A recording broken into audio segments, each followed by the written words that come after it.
Shut up and sit down. Everyone who isn't me on my screen looks pixely apart from me. Absolutely, there you go. We're live now, mate. Yeah, there you go, folks. Ooh. Yeah, live on the YouTubes and on Slobs. Yes, folks, it is that time of night where I am joined by the guru himself for our usual Friday frolic. Hello, everybody.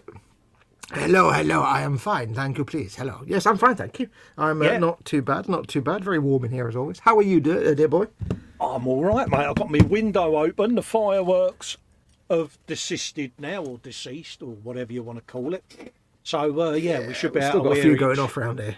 Yeah, I was watching the ISM guys, and Paul had his fireworks going off all around him, and I had a load going off here. It was quite funny, but yeah, sorry, mate. I had a special moment. I walked into the kitchen earlier on today, this evening, after I was making the dinner and stuff. We had our dinner, and I went into the kitchen about 9 o'clock at night, and I was like, why can I smell burning wood? And then about 5 minutes I went, oh wait, fireworks, bonfire. Oh, yeah, idiot. Bonfire night, isn't it? Yeah, so I stood there going, folks, whack. Hopefully you've all been safe and well with all your fireworks and all of that lot, and that, yeah. But anyway, let's have fireworks a quick are not just for Christmas. No, let's have a quick looky who's in chat. We got Wendy Hickson. Are we there yet? Hello, Wendy. All right, my darling. Are we there yet? Pardon me, Graham McRoberts in saying hello. Hello, Graham. Wendy Hickson say, yeah, I know. I've necked down some spare ribs, mate. And Wendy Hickson saying, take care to Graham because he'll watch the rerun. Oh, he's now staying up to watch it. Oh, good. Saying, did you get my email? Yeah, it was a message, mate. I got it. I replied to you, buddy. That's me just talking to Graham about that. Model making gurus in chat. Good evening, one and all. Why not come along to your local June store? It's supposed to be local. I missed an L off it. Yeah, our local June store and get in touch with our products. Yes, and I've had Barry's tea and all. Yeah. Oh, we'll talk about that in a minute. But that was a Persona 4 reference. That was a Persona 4 reference that nobody got. Come to your local June store and get in touch with all our products. What's Persona 4, mate? It's a video game. It's very good. Right. I've been playing it a little bit. Right. Candy Nobody got it, though. Candy Grab from goes in, says greetings to the hosts, Festa and Model Making Guru. Also to Wendy and Graham, and hello to the lurkers as well. Hello, Jeff. Yep, hello to all. Right. Wendy, I didn't say hello to Wendy. Hi, Wendy. And he's put in some Festa emojis and some Fox emojis. So Ooh. Edward Leonard's in, saying Model Making Guru, spouting some local frontier gibberish. Oh yes, squishies. Got to have squishies. Got to be done. Squishy gets unhappy if he doesn't get silently mentioned. Happy days. Good evening, Edward. I hope you're doing all right. Graham is saying hello to Candygram and Edward. Graham says, "Oh, you mean Graham Candy?" Candygram saying, "No, I already said I had to see above," and he was greeting Foxy's puffing. Ooh, hello. Absolutely, mate. Nobody's ever said hello to Guthorn before. He's quite excited now. Hello, Guthorn. Yeah, there you go. See? He's never had anybody in chat actually directly speak to him. So he's kind of dancing now. Oh, bless in his him. mind. He can't really dance much. He hasn't got any legs. He's only got feet. So yeah. So how's Mum been anyway, mate? She all right? She's looking after herself, yeah. Yeah, she's slowly getting there. She was supposed to go in today for a final little bit of operation, but that was delayed till Monday now. So yeah. Oh, bless. Just the bed availability. So that's now on Monday. But it does mean we didn't have to get up at 6 in the morning, which was nice. Oh, that's a result then, mate, isn't it? Yeah. Happy days, mate. So yeah, what are we going to be doing tonight then? We're going to be doing a bit of Warhammer paintage, aren't we, mate? Yeah, well, I am. You can obviously do whatever you prefer. I will actually admit openly that where we left off on Sunday is exactly where I am right now, painting the stripes, the nationality stripes on the tanks. Oh, right. Because I haven't had a chance to get to the bench at all this week, so I was painting the red and white stripes on the front. That's where I was up to. That's where I'm carrying on from. Just bung some light on. There you go. Oh, yes. Edward Leonard's trying to tell Guthorn to bite me on the nose. No, you can't do that. Well, he loves me too much. There. What else have we got going on? Yeah, I've done all my pimpage. Yeah, if you want to support this channel, you can do so. If you look at the ticker there in the chat, you can consider supporting the channel by either joining the channel, by clicking the join button under any of my videos and under this stream. You can also support me on patreon.com/Festa67's workshop. And if you look in the bottom left-hand corner, you can also buy me a coffee at buymeacoffee.com/Festa67. And all of these little widgets, as they happen, you get little jingles and your names will appear on screen and all of that. So You're a widget. And if you want to get our attention, by all means, you can always use Super Chat. Yeah, Is Super that Chat. It's always good good fun. pimpage, Fox? That's good. You're getting better, lad. You're getting better. I'm trying. Yeah, I've discovered that Guthorm fits perfectly into the lid for a Citadel spray cam. Oh, right. If I don't want him to fall over. I worry about you. I really do. I know. And I've also discovered that if you try and buy super glue on Amazon, you have to Yeah. buy 3. You can't buy 1, you have to buy at least 3. So I've got 3 super glues that have turned up in the post. Paul Ditter's in, saying hello. Hey, Paul. I greet you all. Hello, Paul. Hope you're doing all right. Just a Hello, quick Paul one. Ditter. Just a quick one, folks. I take it audio's okay and video's okay. You can see and hear us both. You can let us know. Yes, I think they would have done by now. Candygram is congratulating Paul Ditter on his Eagle Transporter, which he's put in the groups. It does look fantastic. Oh, yeah, I must admit, that one really does. Yeah. Does float It me does boat. give you the trouser tent, doesn't it? It does. Edward Leonard says, good pimping, Cole. Yeah, I know Fox jokes with me and I joke with him about it, but he is right at the end of the day, and it is my Of course biggest, I'm right.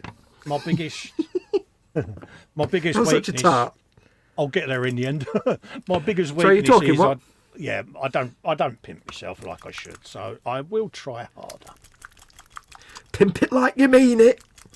Well, it's just we're not used to it, are we? But I am. I'm Anyway. a complete mercenary. I've had the airbrush out, mate. Look, base coat. I know. Ooh. And turretage and yeah. So I've been, been a busy little beat today. So So what you're saying is that even though I've done absolutely bugger all, you've been hard at work. I'm trying to get back into building and that as much as I can and when I can, mate. If I'm honest, so let's Oh, try nothing and wrong with that, mate. get the angle of the dangle changed so you can see what I'm up to. But I've got all of that lot. Angle of the dangle. Let's just move these Daleks out of the way. I All can't of tell that if lot. I've painted the base colour or not. I think I have. Give it one more I've count. been doing all of that lot. You can put your full screen if you want, you know. That's all right, mate. Dude, see me. pimpage. Oh, he's not going to leave me alone, is he? Nope. There you go. There you go. They been doing that. Brum, brum, brum, brum, brum, brum, brum. I've ordered the upgrade bit and all. You're an upgrade bit. Yeah, been doing a bit of the bass on the tracks and all of that lot. So, yes. Jolly So, good. yeah. Absolutely, mate. Looking rather fantabulous. Absolutely, it's getting there, mate. But now I've got the first base coat down. I'll just sit and do a nice bit of brush painting. Oh Yeah. wow, hello, mate. We are joined by model making royalty. Yeah, my man Nigel's modelling bench. Hello, chaps. Nigel. All good. Poor little Jess had a rough night with all the bloody fireworks. I can imagine, Nigel. I used to have a bulldog, mate, and he used to be petrified of fireworks. And anyone with pets will know, you know, bonfire night is a difficult night when you've got cats, dogs, rabbits, and all of that. Lovely to see you in, Nigel. Loved your video, welcome. mate, on the Lancaster. Saw that, mate, and I just love what you do, mate. And I've also subbed to your Land Rover channel as well. And if you want to Land Rover? see Wait, what? if you want to see someone really do some intricate work, go and check out Nigel's Titanic videos on how he's been modifying the big Titanic kit. He's an engineer by trade, so seeing his mind work on that sort of thing I find really fascinating. So pop over and pay him a visit, folks. Share the love.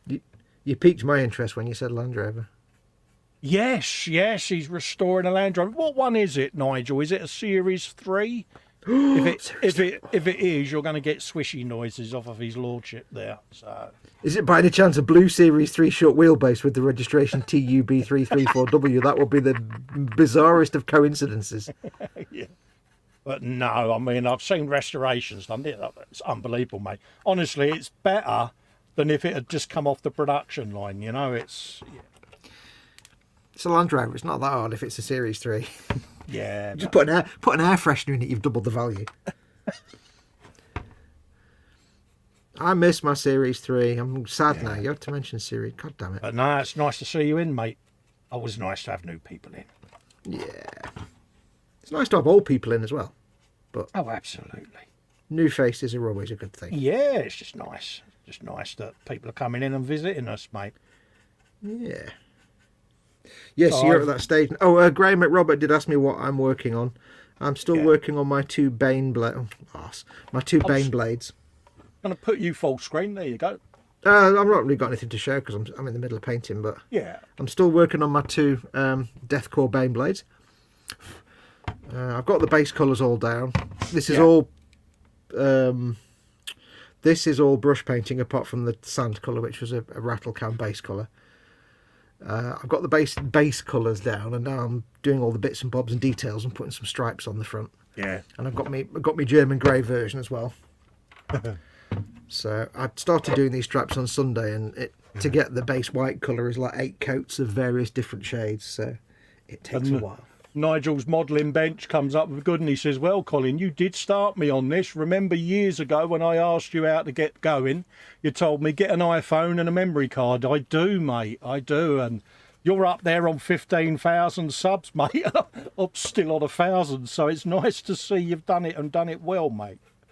But, yeah, God, yeah, he's got good memory. Yeah, get an old iPhone and a memory card, mate, yeah. Yeah. No, it's nice to see him doing well. Churn the content out. That's the thing, though, isn't it? It really is just content. Well, it proves the point, really, doesn't it? Yeah. Because, I don't pimp and I've suffered for it. Yeah. Really, when you think of it. That's why my channel doesn't grow. Yeah. I mean, sometimes it's the quality of your output, obviously. Sometimes that's a polite way of saying your videos are shit.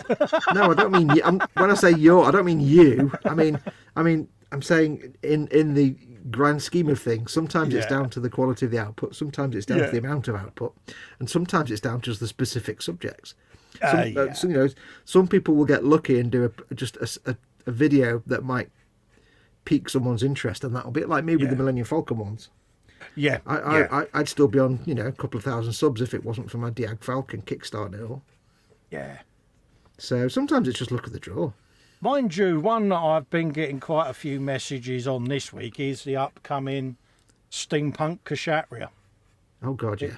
It seems to have garnered a bit of interest, and I've been getting some quite random interest messages coming through this week on that, so... You need to make sure with that you pimp the ever-loving shit out of it, because that's the kind of thing that will get you a lot of interest from the Gumpler building community. Well, this is the thing. I'm not in any Gumpler websites or groups. Doesn't matter. Doesn't matter. I suppose it's clever use of hashtags, is it? Yeah, and just get yourself in various Facebook groups and just shamelessly pimp it. And other places, just anywhere where Gumpler might be popular, and just, get it seen. Hashtags and things on the Twitters and the Instagrams and all the places where the young kids hang out. So it's all part of educating Festa, this, Nige. He's saying to you, Fox, his Land Rover is a 2011 short wheelbase that he bought brand new and had to restore it as it was built with the best of British build quality. Friday. British build quality, where every afternoon is Friday afternoon. Yeah. Straight away. If you said to me what British car could be built in 2011 and need restoring 9 years later, I'd instantly say Land Rover. Yeah. Oh, yeah. But that's the irony. If you get like a Series 3 built 40 years ago, they last forever. I mean, they don't literally last forever, but One of my main welding jobs, that was. Outriggers. Landies. That and the rear cross members. You're a rear cross member. Yeah. I remember I had an issue with mine where there was an issue with the engine. I made the terrible mistake of not just taking it to my local garage, but assuming that because it was an old Land Rover, I needed to find someone who specialised in old Land Rovers. Oh, right, yeah. Which is never a bad thing, but I realistically could have taken it anywhere. Yeah. So the problem was that I had an issue with the engine doing, I can't remember what it was now, it was doing something. So I drove it all the way, about only about 25 miles away, but in a Series 3 Land Rover on all the A roads. Yeah. It was a long drawn out journey. Yeah. Got Epic there. journey. Oh yeah, to get there and get it back fixed the issue, but as a result of the journey, driving up and down, with the initial fault that they fixed, actually meant that my entire engine block just quite literally just kind of shattered into a million pieces. it was like, yeah, they fixed the thing and I went home and it was still knackered, and then they took it back and the guy's like, you appear to have like all the cracks in the world in your engine block. There's not really a lot we can do with that. Yeah. It's not a problem now, but eventually your engine will just crumble to dust. Yeah. Eventually. And then the differential fell out and then I just sold it. Sounds like a right one then. No, I love the differential fell out on a corner, on a main road. I was like, that's not great. No, that's not what you want, is it? No, luckily it was quite near home, so it didn't cost me a fortune to get it towed all the way home. And then I was just like, you know what? I'll just sell it. Still nice when you see them about, though, isn't it? Oh God, yeah. I've never loved a car as much as that Landy. I've never missed a car. Every time I've had a car and then sold it off and got rid of it, or whatever, I've never missed it once it's gone. It's one of those that if it came up for sale, you'd buy it back, wouldn't you? No. No, No. Really, that surprises me. No, because reading that article in Land Rover Owner magazine, seeing what was done to it, Yeah. and they did a load of very expensive things to it, and they still have a load of very expensive things left to do. It probably still in that state. So no. Yeah. If I won the lottery, I'd actually pay someone to restore a Series 3 to showroom condition. Oh, there you go, Nige. But I'd get them to put a modern engine in it and stuff, Yeah. But that's what I'd do. Yeah. I mean, if Tubbs was available, I'd buy it back and get them to. If I'd won the lottery, I'd get them to do that one. But hey. Yeah. Yeah. What's chat doing? Let's have a look. White Glove Models is in. What's up, everyone? Hope you're all having a super magical, fantastical day. Hello, Colin. Hope you're doing all right, mate. Jamie Bones in. Hey, Jamie. Hello, Jamie. All right, pal. He asks, has anyone seen the new TV programme Valley of Tears on Channel 18 on Freeview TV? I've no idea what Channel 18 is. No idea, mate. But no, I haven't, buddy. Not heard of that. Burpage. Scale Modelling Chaos says it's Brittany this month. Yeah, that's his name. I chose that on Wednesday for him.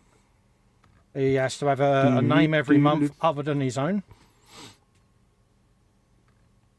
Hope you're doing all right, Brittany. Mm-hmm.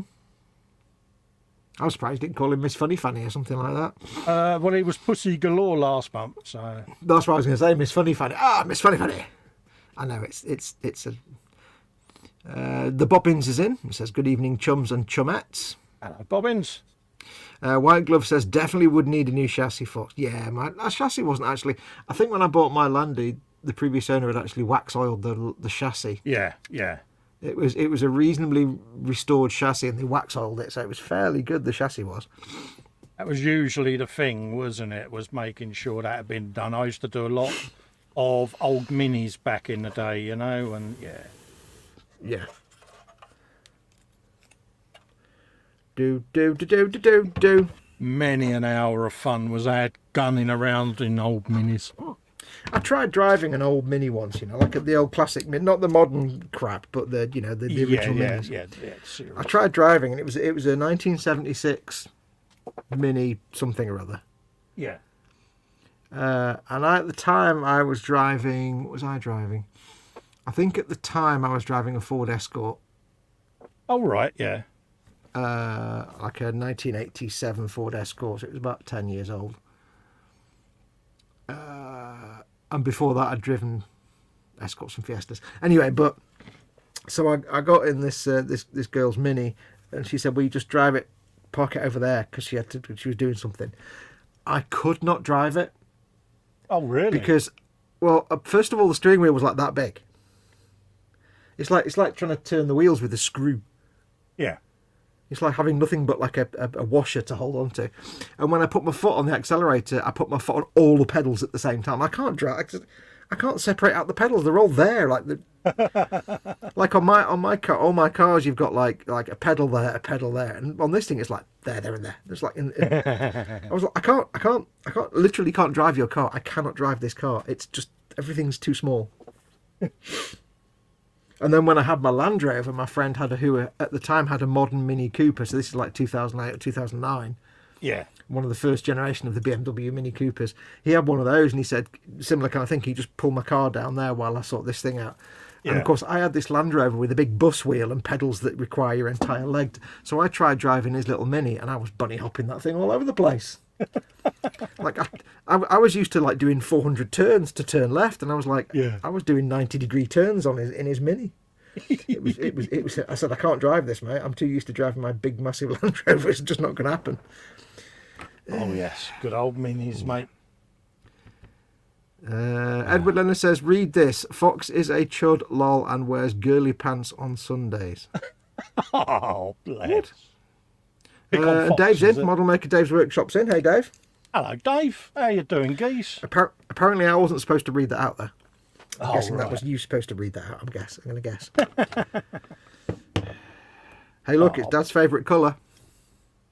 Oh, Mephiston red. Mephiston red. Shaking. Anyway, what's been going on with you, buddy? Not an awful lot, really. I've just been gently getting back into things at the bench. I've been doing a bit of modifying around the man cave, a few adaptations, as you know, and just been gradually increasing my bench time a little bit each day just to see how I get on. What's your bench time at the minute then, do you reckon? Well, I can normally do hour at a time and then have a sort of a quick trundle around, but I was out here for 4.5 hours the other day, so yeah. Oh yeah. What happened afterwards though? Did you get a bit of a kick up the arse from the missus, or? No, she's pretty cool with how I'm doing things, because if I don't feel right, I stop. Yeah. Plus, it keeps you out of her hair, which is always welcomed. Yeah, and it's always a good thing, isn't it? Yeah, she always likes that. Yeah, but no, it's always a she's plus point all right. for her. Yeah. It's like she said, you know your body better than anyone else. Just listen to it. Oh, yeah. This is the worst brush in the world. I don't know why I'm using this brush. It's terrible.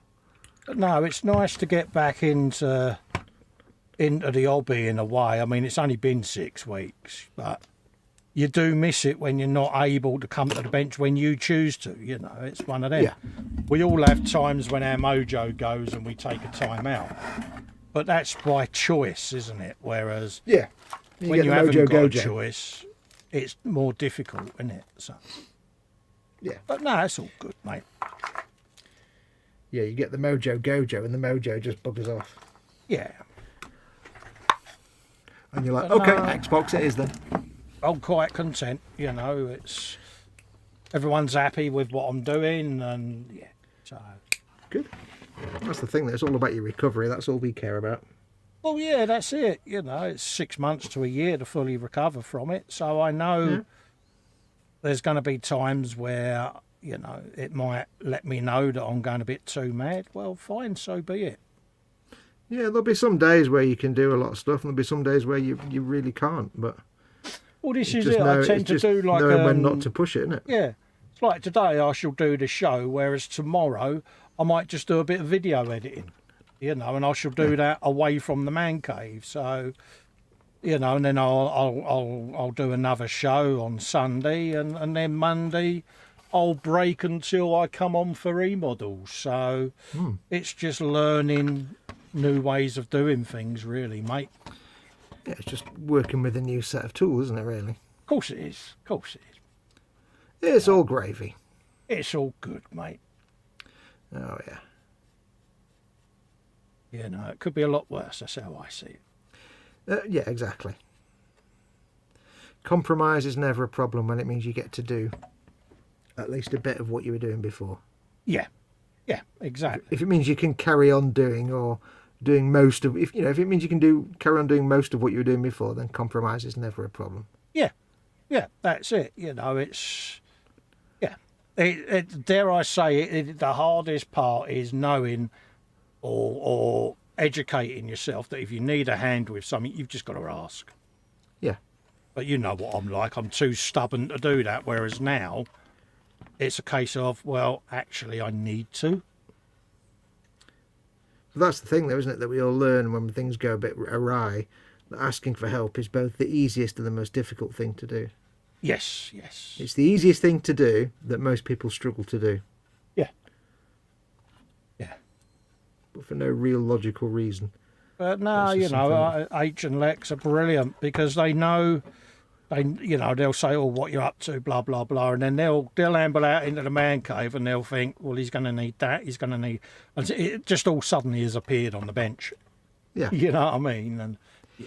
That's going to be quite cool because you're going to end up with like H and Lex knowing exactly what you'll need for whatever you're going to be. What are you doing today? I'm doing some base colours. You go in, all the airbrush will be set up, and you'll be like, yeah, you know, they.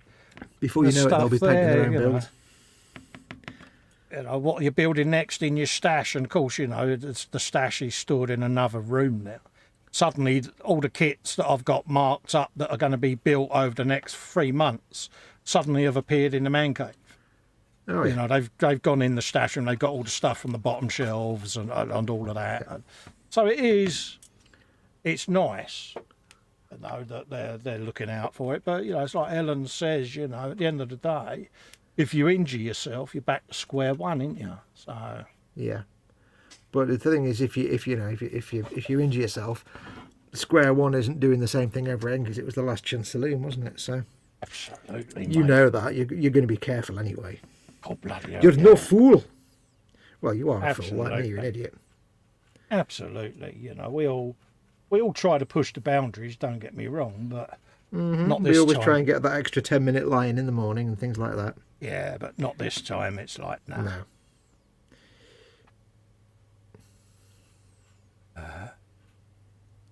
I'm actually quite pleased how it's gone because I'm further along than I thought I would be. Yeah. Well, you thought it was going to be 12 weeks, wasn't it, before you could do anything, really? But it's been like 6 or 7 weeks, so... Yeah. You know, and I was chatting to the surgeon about it, and I said, you know, it surprised me, and he said, well, the thing is, he said, it's because right from the beginning you religiously stayed laid down. You made a point of not putting any pressure near or on that area. He said, you gained 6 weeks just by doing that. Yeah. He said, because you really stuck. Yeah, he said, you really stuck to it. He said, and fair play to you. So, yeah. He's just happy that all his hard work hasn't been undone, you know. And, well, yeah.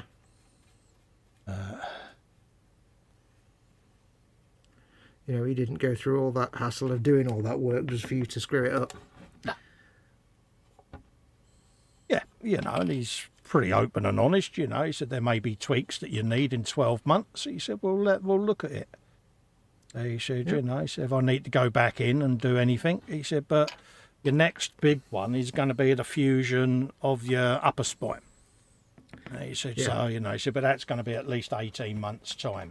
So, but that's a process you've been through before on the lower spine, isn't it? So. Oh, yeah. You kind of know what to expect with that a bit. Yeah, I had my neck done. I had my lower spine done. I've just got to have the ones done between my shoulder blades. Yeah.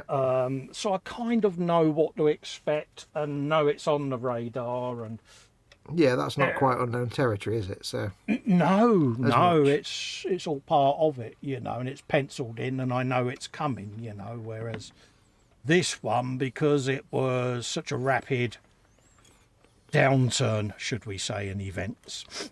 It kind of got sped up and jumped the queue a bit, so yeah. It's all good though. Anyway, We're rambling and we're not talking about Ramble. models.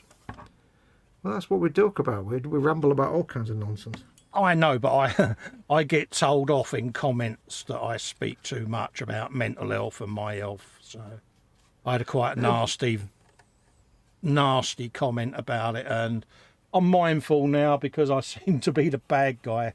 Or dude, it's your channel. Yeah, you can talk about but whatever the hell you want. If somebody doesn't like it, there's plenty of other channels they can go and watch. Yeah, I know, but I seem to be the bad guy for advocating being open about mental health and things like that, and people get the ump. And I get some quite, excuse the swearing, but some quite shitty comments. Well, you know what? You Come block through. them. Your channel. I have done. You set the agenda. You choose what you're talking about, and it's nobody else's decision to what that conversation is about. Yeah, it's just how it is, isn't it? Yeah. It's frustrating. Because all you're trying to do is just be honest and help other people. You know, that's all I'm trying to do. I'm not trying to get violins and all of that old rubbish. I'm just trying to be nice and help people. The response is, I'm sorry, since when do you control the content on my channel? Oh, you don't. Bye. Yeah, but then you end up getting all your haters, and as you can see there, you know, my stalker's been in again. It's like, love you too. Yeah, what they don't realise is that, you know, when you watch content on someone's channel, it's not a democracy. Yeah. YouTube channels and Facebook groups and pages and things, they're not democracies, they're technically dictatorships. You've said this to me before, haven't you? Yeah. The person that runs the Facebook group or the YouTube page or whatever, the content creator, it's their channel. They can do what they want and you don't really have a say in it. Nah. If you like it, then watch it. If you don't like it, go and find a channel that you do like. Yeah. I can't imagine just going on to someone's channel and giving them crap because they made content I don't like, because why am I watching the content if I don't like it? I always make a point, if I go into someone's stream, first thing I do, I hit the thumbs up button, because they're good enough to be doing the content for me to watch it. Exactly.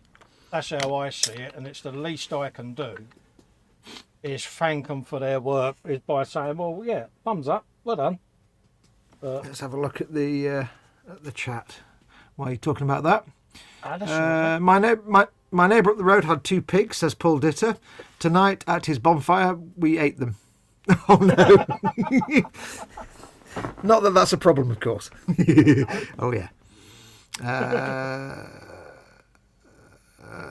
Where are we? Edward says to White Glove, he says, I don't mind brush painting, but all the cleaning and airbrush stuff sometimes is a hassle. I used to exclusively airbrush because I didn't think I could brush paint for many years until I discovered brushing with actual paints designed for brush painting. I used to try and brush paint with Tamiya paints. It never worked and I just stuck to airbrush. Yeah, that's it. But now I love brush painting and I'd much rather brush paint than airbrush. Like I said before, this, apart from the tan base colour, which was a rattle can, all the blue and the green and all the highlighting and shading on there, that's all brushwork. Yeah. There's no airbrushing on that at all. Makes a difference. This is all brushwork. Absolutely. Oh, actually, well, I tell a lie. I did airbrush the underneath this red brown colour. There's like a base track colour. I did airbrush that on. But other than that, because I did the other one at the same time. Other than that, I much prefer doing the highlights and shading and stuff with dry brushing. It's much more fun. Much more fun. Does make a difference, mate, doesn't it? Yeah, I mean, obviously airbrushing is a lot more subtle, but where are we up to? Nigel says, has Fox replicated an early Africa-British counter scheme on his Warhammer? It looks awesome.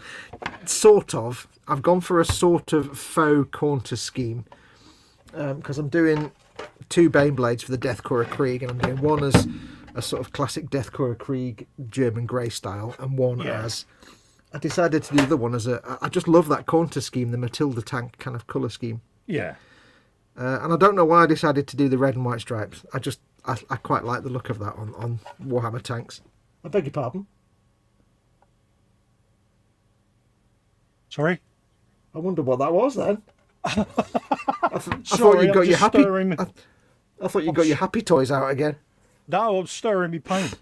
Sorry, So yeah, anyway, I love the counter scheme. It looks kind of interesting. So I decided to try and replicate it. So it's not exactly specifically exact, because the real contour scheme is like a V shape that goes down to the back. And the colours, theoretically, it shouldn't be blue. Real contour is like greys and browns, or greys and yellows. Yeah. But it seems to be that somebody at the Bovington Tank Museum, as far as I can tell, at some point misunderstood something and painted blue on one of the tanks. And then everybody...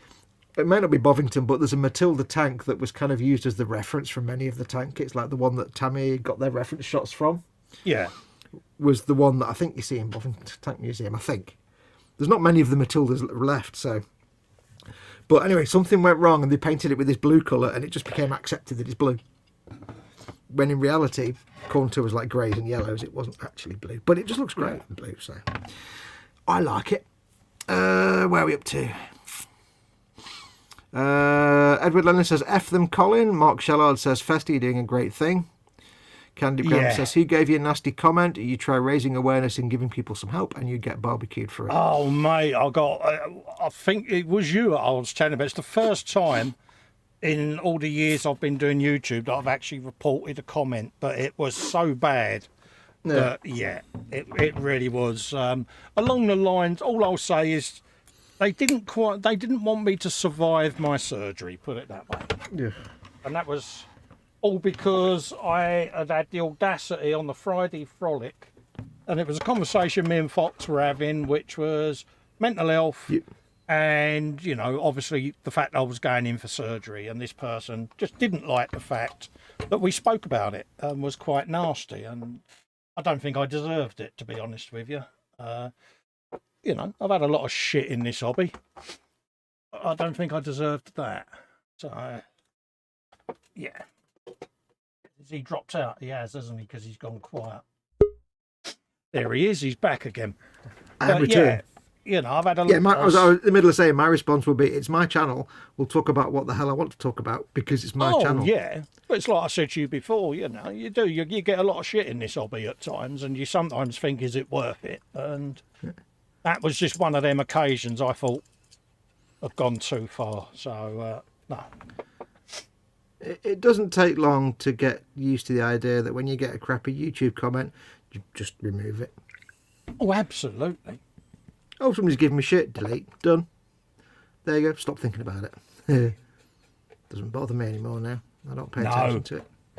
No. I always respond to constructive and nice comments, but anything that's like that, it just doesn't even get responded to. No, this is why, because I've been asked many times why on my channel comments need to be pre-approved. It is because of that sort of thing. That's the only reason, because obviously especially where we build for remodels and we do these shows, we try to keep it as family friendly as we can. Unless it's but you know what I mean. Yeah, I do actually. I don't keep it family friendly, but you know what I mean, I keep the adult stuff to after hours, late night stuff. And you know, so if you know, I've got a lot of people that watch the brunch that have got nippers, you know, and people go on the channel. They don't want to be reading stuff like that, do they? Let's be honest. So yeah, you try to keep it off the airwaves.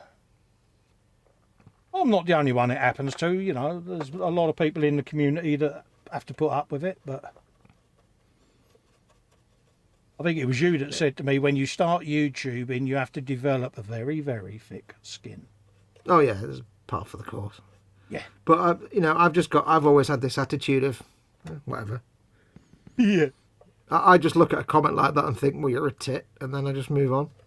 Yeah, but you're quite mercenary, aren't you? This is what we was on about before we came live, when I'm having to almost teach myself to be out of character like that, because normally I'll give someone the shirt off me back, you know. It's just I wouldn't say, well, I mean, I am mercenary in a lot of ways, but in this case it's not really being mercenary, it's being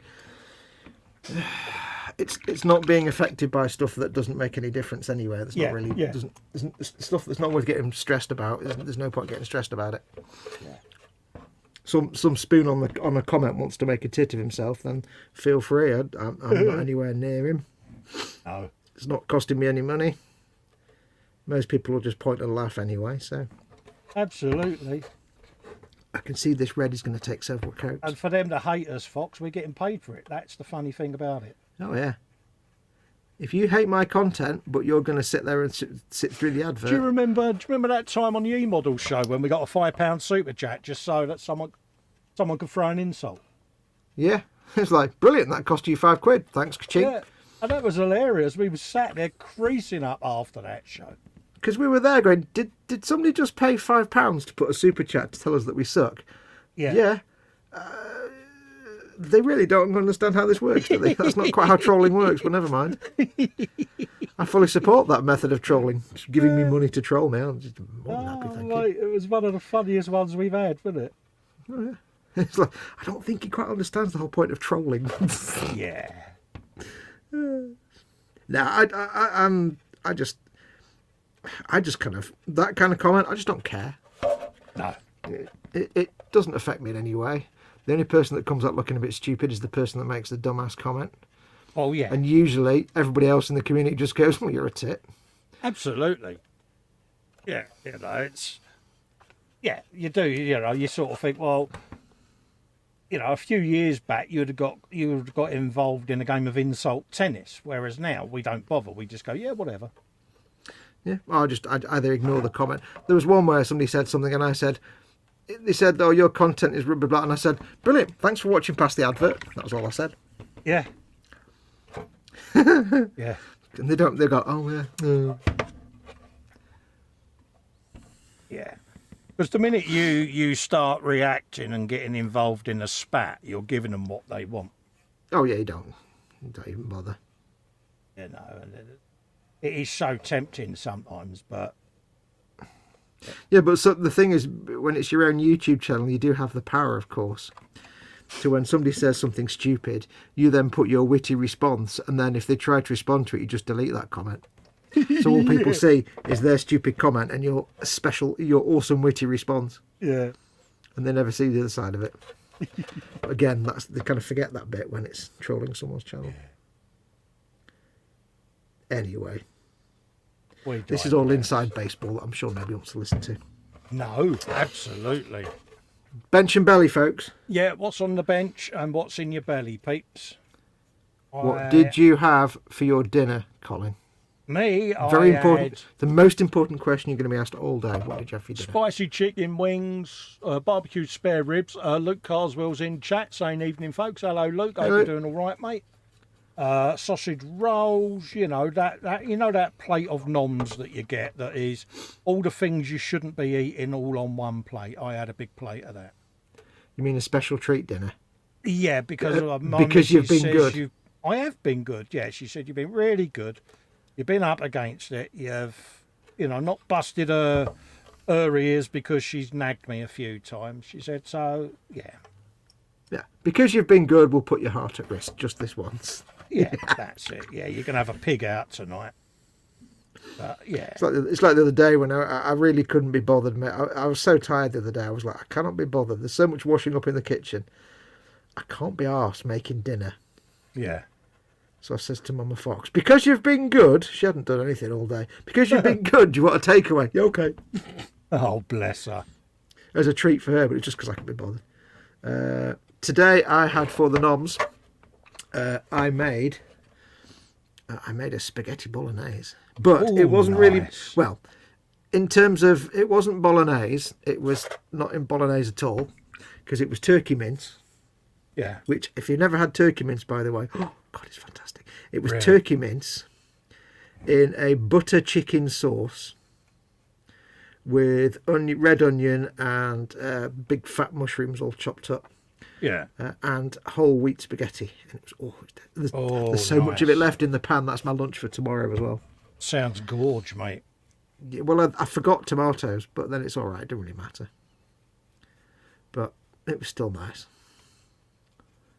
And a few drops of chili sauce just to give it a little bit of a zing. Oh, got to be done. Because I do like me some spaghetti. Yes, and I had me cup of Barry's tea. Oh, yes, we need to discuss this. Yes, because the envelope of goodness finally turned up this week, didn't it? Some schmuck didn't put the right postage on it. Yeah. Some schmuck who's stuck in 1994 sent me some Barry's tea bags and some stickers, but because said schmuck, aka the Guru, had put like a 3p stamp What are you trying on to say? it. Yeah. What are you trying to say? I duly paid me £1.50 to get these tea bags delivered. More than And worth it. sampled Barry's tea. And I must Yes, admit, as you- there may be a box getting purchased for the man cave. Yes, you can buy a 600 tea bag box of that particular one is Barry's tea gold. Yeah. That's the only one that you can buy in a box of 600 bags. Yeah. So the wife is going to look at getting me a big box load from the cash and carry next time she's up. Big. So. But there is actually a routine that we've started in this house, or rather Mama Fox has started. When you get up in the morning and you have your first cup of Barry's tea, the first thing you do is you wake up and you look at your cup and you go, "Morning, Barry!" And then you have your first swig of Barry's tea. Yeah, I think I'd get one of those special coats that the wife would get with the buckles up the sides if I did that. Well, it's one of my little tricks when I have to, wake Mum up in the morning. Make sure she doesn't just spend all day in bed. I'll just walk in and go, "Morning, Barry!" And she'll laugh and then wake up and it'll be like, right, that's got to rip out of bed. Graham McRobert says Belly had chicken curry and he's certainly letting the world know. Oh, yeah. Phil Bolton, bench, German anti-aircraft truck, Belly, chili dog. Ooh, nice. There is a book by his person whose name I can't remember, an American author, and it's got the best title of any book I've ever heard. It's basically Chili Dogs, it's DAWGS, Chili Dogs Always Bark at Night. Oh, nice. Because they do, they always bark. Nigel's modelling bench says he's got Budweiser and plastic bits on the bench, and he had a burger and chips delivered for tea, and it was awesome. Nice. Is that a non-specific brand burger and chips then? Are we being coy about the type? We want all the gory details. Yeah, are we not getting a specific brand here? We just burger. Paul Ditter says bench haven't decided what to do next. Belly, all the pork, he says. Pulled belly, the works. Why delay that all-important first heart attack? Yeah. If you're going to get it. The Bobbins bench, the North Carolina, mostly built and painted. Belly's a bag of licorice. The entire state? Absolutely, mate. Ross Medlock is in saying good morning all and hi to Colin and Fox. Hello, Ross. Hope you're doing all right, mate. Love to Mrs. Ross. Yep. Hello. Absolutely. What other ones have we got in there? Belly says Luke, Black Rifle, homemade tikka masala. Nice. Bench, he's just finished 4 Wolfguard Terminators for a game on Sunday. Oh yeah, Termies. Legend. Yeah, Absolutely. He likes his Space Wolves, does Luke? Space Wolves. That's Warhammer stuff, Col. I know, mate. Yeah, I was just swigging my cup of tea. I was just about to say right. you're quite proud of me for getting Dave in the hole, aren't you? I noticed that you may have somehow pushed him over the edge into the precipice, the precipitous precipice that is Warhammer. Yeah. Did you Took me a explain to while. him that? Is it the custom booster blaster you're doing? It's the Boomdacker Snazwagon. Oh, the boom deck. He does realise that is 100% a gateway drug, doesn't he? He does. You have told him that. No, I've not broke it to him yet. But I shall be working on him over the next few weeks, convincing him that he needs to get a custom booster blaster. And then it'll be, well, whilst you're on my Goblin Gaming link, why don't you get this one as well? And that one, and perhaps that Whilst one. you're building Orc stuff, of course, what would go really well with all Orc stuff is a Dirty Great Baneblade, of course. I reckon I can get him to do a Baneblade next year. Yeah. I reckon that's going to happen. I reckon. He thoroughly enjoyed it, though. I'll give him that. You know, he said, as painful, he said, as it is for me to admit it. He said, I have thoroughly enjoyed putting that together today, he said. Well, that's like, I said that in the chat, didn't I? I said, regardless of how you feel about, Warhammer or Games Workshop, regardless of your opinions on that, at the end of the day, if you just look at it as a plastic model kit, they're some of the best kits going. They're not complicated. They're not like Ryefield armor or anything like that. But in terms of just the build fun experience, they could be some of the best building experiences you're going to get. because they're just fun. And they're great fun to paint. They're brilliant to paint. Yeah, it's just something different, isn't it? Yeah.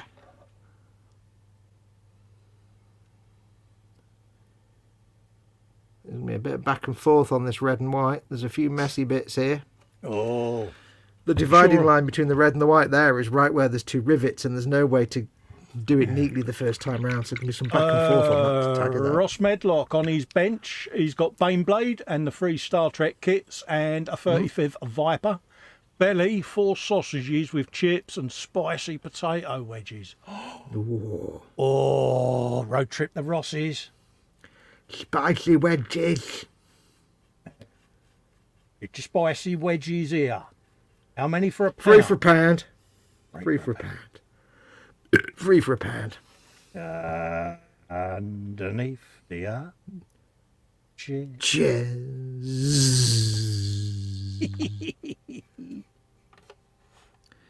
Have you listened to that Persona 4 Down soundtrack yet? No, have I, yeah, because like Of course you haven't. I very nearly fired up DS9 overnight because Oh, I blimey, couldn't really? sleep. Steady now. No. Gonna happen though because I finished NCIS last week, so You finished all that noncy-poncy rubbish, have you? yeah. Now you can watch some proper TV. Yeah, so Friday the wife was joking. She said, "What are you going to binge watch next then?" I said, DS9. She went, "Really?" I went, "Oh, yes." I don't have a choice, love. You don't understand. Exactly. I said, if I don't, I am going to get mocked mercilessly forever. Yep. This is indeed correct. I do apologise if I'm out of shot all the time, by the way, but it's actually a bit tricky painting these bits. I say normally that's what I do, end up out of shot. That's a terrible brush. I've got all these brushes that they're just all, I nearly said a rude word then. They're all a bit worse for wear. Let's just leave it at that. Yeah. They're all shite. Yeah, they're all bollocksed. I got one there that's got a perfect point on it, but somehow it's developed a sort of 45-degree bend at the end. It's like, oh, bollocks. Oh, it's no use for anybody. Laughing at you, is it? Yes, I've got the entire Persona 4 soundtrack in my head now. I did notice, I was just saying before we went live, I always wanted to play Persona 4 because it looked fantastic. Yeah. Is that the good brush or the bad brush? And I watched them do it on the Giant Bomb website and play it, and I was like, I need to play that game. And I know it was PlayStation 2 when it came out, and I didn't have a PlayStation 2. But then it came out on PlayStation Vita, so I had a Vita. So I got it on there and played it for a little bit. But when I was talking to Colin the other day about something, I mentioned the Persona 4 soundtrack. So I sent him a download link to download it. But then that got me thinking about the game again, so I was thinking I'd love to stream it, but then I was like, I can't, not from the Vita, it wouldn't work. Yeah. And then I found out it's actually available on PC, so I've downloaded it. Ah. It's one of those games that I've started many times but never got past the first hour or so. But I keep meaning to, and then I keep not doing it. So, because I know how the game works and what it is and what happens and stuff because I've watched it. But I've never been much of a PC or a gamer, and I've got Steam and games on the system, but I just never really get round to spending time doing it, Yeah. I should do, really. It'd be good for hand-eye coordination and stuff, That's what I'm telling myself anyway. It would actually be a good way to keep your hands, moving around and nimble and supple and stuff. It's good hand exercise that you can do when other people are around, of course. Luke saying first Orc builds will be the Combat Patrol box and the Orc Commandos from the Octarius box. Yeah, I'm going to get the Start Collecting Orc box set. Yep. There's a new one that's just come out, isn't there? Well, yeah, the Start Collecting's the old one. Yeah. Which is still in stock in places, but only because they've not sold it out yet. Yeah. That's now replaced with the Combat Patrol. That's the one, yeah. They're now combat patrols now, because the combat patrols are designed for 9th edition. Yeah. So, which I will just nod approvingly at that, because none of that means anything to me. Put it in more simple terms, start collecting is 50 quid, combat patrols 80 quid. Yeah. Yeah. So, yeah. That'll be my foray into building dudes and stuff. But I'm not in the hole as much as people think I am. No, you're more in the hole. Yeah. No, it is something I enjoy doing, but it's not going to take over. It's just... Yeah, it will. You're a git. 6 years later, I built a tank once. This is the bloke who's saying I built a motorbike kit once. Yeah, sell your stash and replace it with Warhammer. I'm like, I can't do that. There's a reason you can't do that, actually. There's a very good reason that you can't do that. Because the moment you do that is the moment I stop doing Warhammer and find something new and shiny to do. Because that's always the way it goes. It surprises me that this is the longest since I've known you where you've stuck to a genre. Because you was all Gundam at one point. Yeah, but then Gundam burnt me out because they're so flipping fiddly with the special needs plastic. Yeah. It's like, that just makes painting more of a chore than a pleasure. Yeah, when you said I'm going to start brush painting, yeah. Yeah, I just happened to, fall into Warhammer, and I can't quite remember how, but then that sort of taught me how to brush paint. Duncan, a whole new thing. Yeah, but I don't know how I fell into doing the Warhammer. I think you was binge watching late one night and just happened across it. It was purely by accident. I don't know, it might have been. I can't remember, but unless it was, I think I know what it might have been. I think I probably watched Dr. Faust's painting clinic painting an Imperial Knight. Yeah. Because I'd watched his channel before when he was painting Star Wars stuff. Yeah. And I probably watched him paint an Imperial Knight or something Warhammer based. And then I must have looked it up and then stumbled across the Warhammer TV channel and probably went from there, basically. Went from there. And I was watching the sort of the brush painting tips, because this was before... It was before Dr. Faust became like 100% miniature painting. Yeah. So he was still at that time a lot of base, how to make models, how to airbrush models and stuff. Not specifically miniature painting, so I hadn't tumbled to the whole brush painting malarkey. Yeah. It's gone wrong.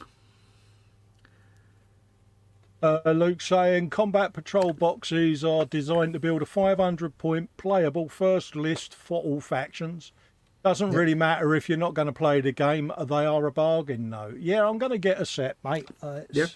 They're more expensive than the old than the start collecting, but they're still, you get more for your money, so they're still cheaper than buying all the bits individually. And yeah, that's what you and Cy Reynolds was saying to me, wasn't it, when I was asking about it?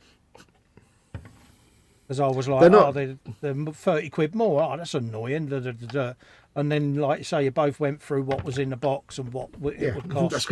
That's because they're like 40, 50 quid with more plastic. So yeah, but this is where, for someone like myself that's new to all of this, it does come in handy when there's people around that have got a lot more experience or knowledge of the subject than I've got that can advise me. So, yeah. That is what I find really helpful about it. By advised, you mean gently push over the lip of the hole? Pretty much say, here, Cole, there's my link for Goblin Gaming. Go spend all your money so that I can go and buy myself a new motorboat. Which is another way of saying, here, Cole, tie this rope round you. Bye. Ah! Yeah. We'll haul you up when we want to. Do you want it? No. Oh, look, we gave you a 10-foot rope and it's a 1,000-foot hole. Oops. Kill Treasure D. It's all good. Oh, yeah. Yeah, so, I mean, with the Warhammer stuff, it's more that it's me learning to brush paint, I suppose.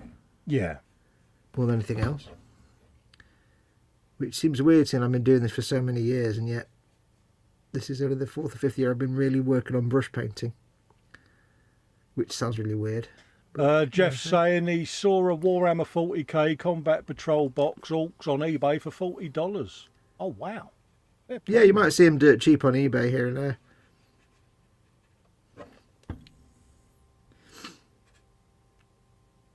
But that's somebody seriously undervaluing it because it's like 80, well, I don't know, 80 quid, which is about $120, isn't it, I suppose? Yeah, yeah. So that's somebody just throwing it away, basically, which is a bit dumb. Yeah.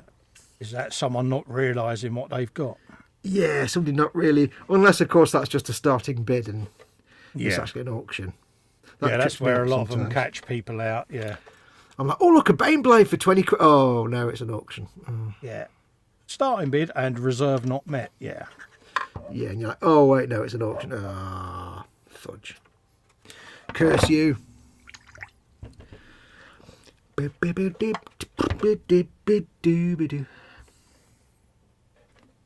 Yes, I was toying with the idea of streaming some Persona 4, but I don't think my computer can...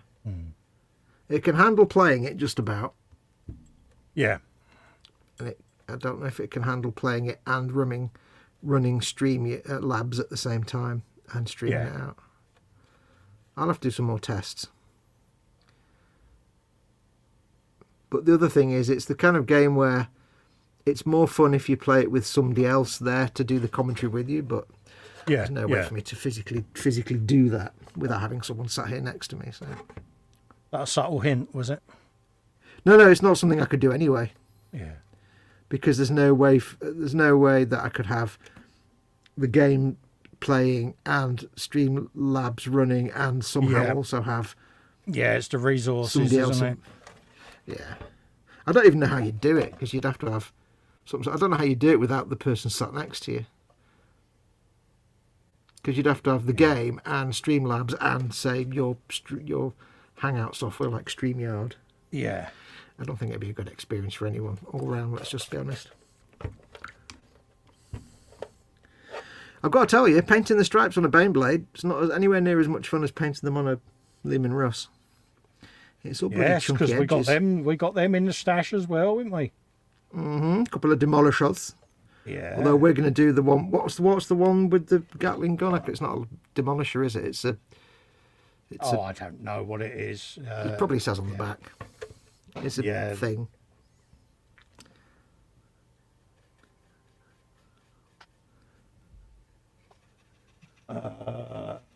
Jamie Bones says, got to go, been feeling a bit down recently, so hopefully a good sleep might help me. Sorry to hear that, mate. Yeah, take care, Jamie. Yeah, we're all here, mate, as and when you need us, mate. Feel free to come and say hello. You know the best thing you can do when you're feeling down, if I would say beer, but if it's not beer, really crappy junk food always makes me feel great. Yeah. And if that's not an option, then just crisps and chocolate in ridiculously unhealthy amounts. It's unhealthy times is what you need. Now the thing is, this looks like a really terrible paint job because it's all streaky, but I'm trying to build up the colour slowly rather than slapping it on in one coat. Slap it on! Slap it on.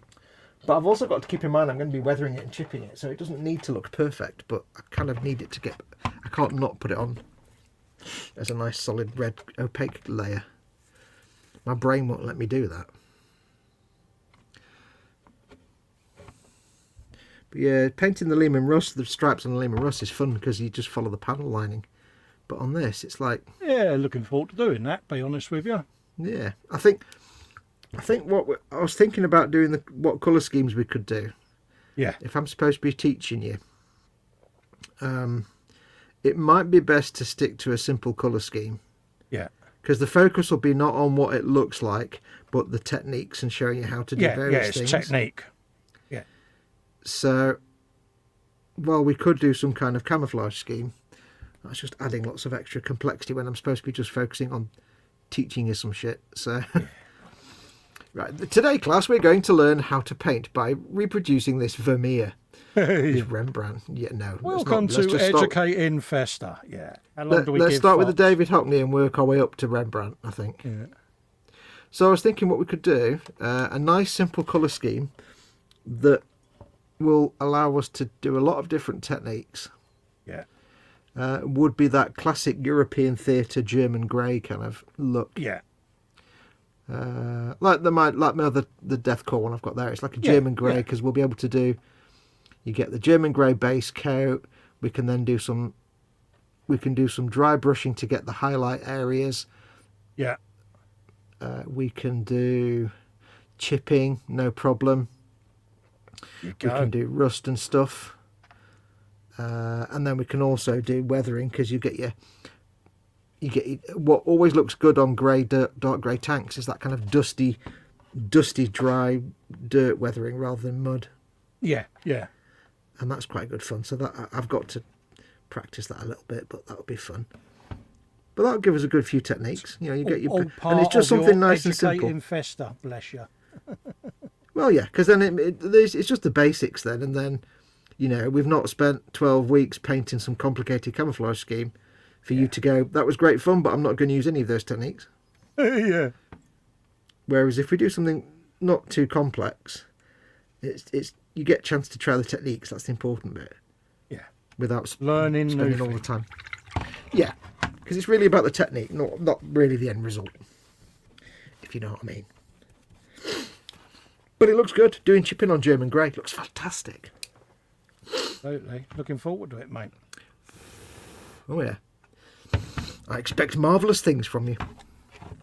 Well, it's just one of them, innit? You know, it's a good hook for a live stream, innit? And But that's the thing. The thing with that kind of colour scheme is, you know, you could do like a desert colour scheme, but they're a pig to weather. yeah, Because you're in a desert where it's all sand, or not all sand, but mostly sand, and you've got a sand-coloured vehicle, so it's like...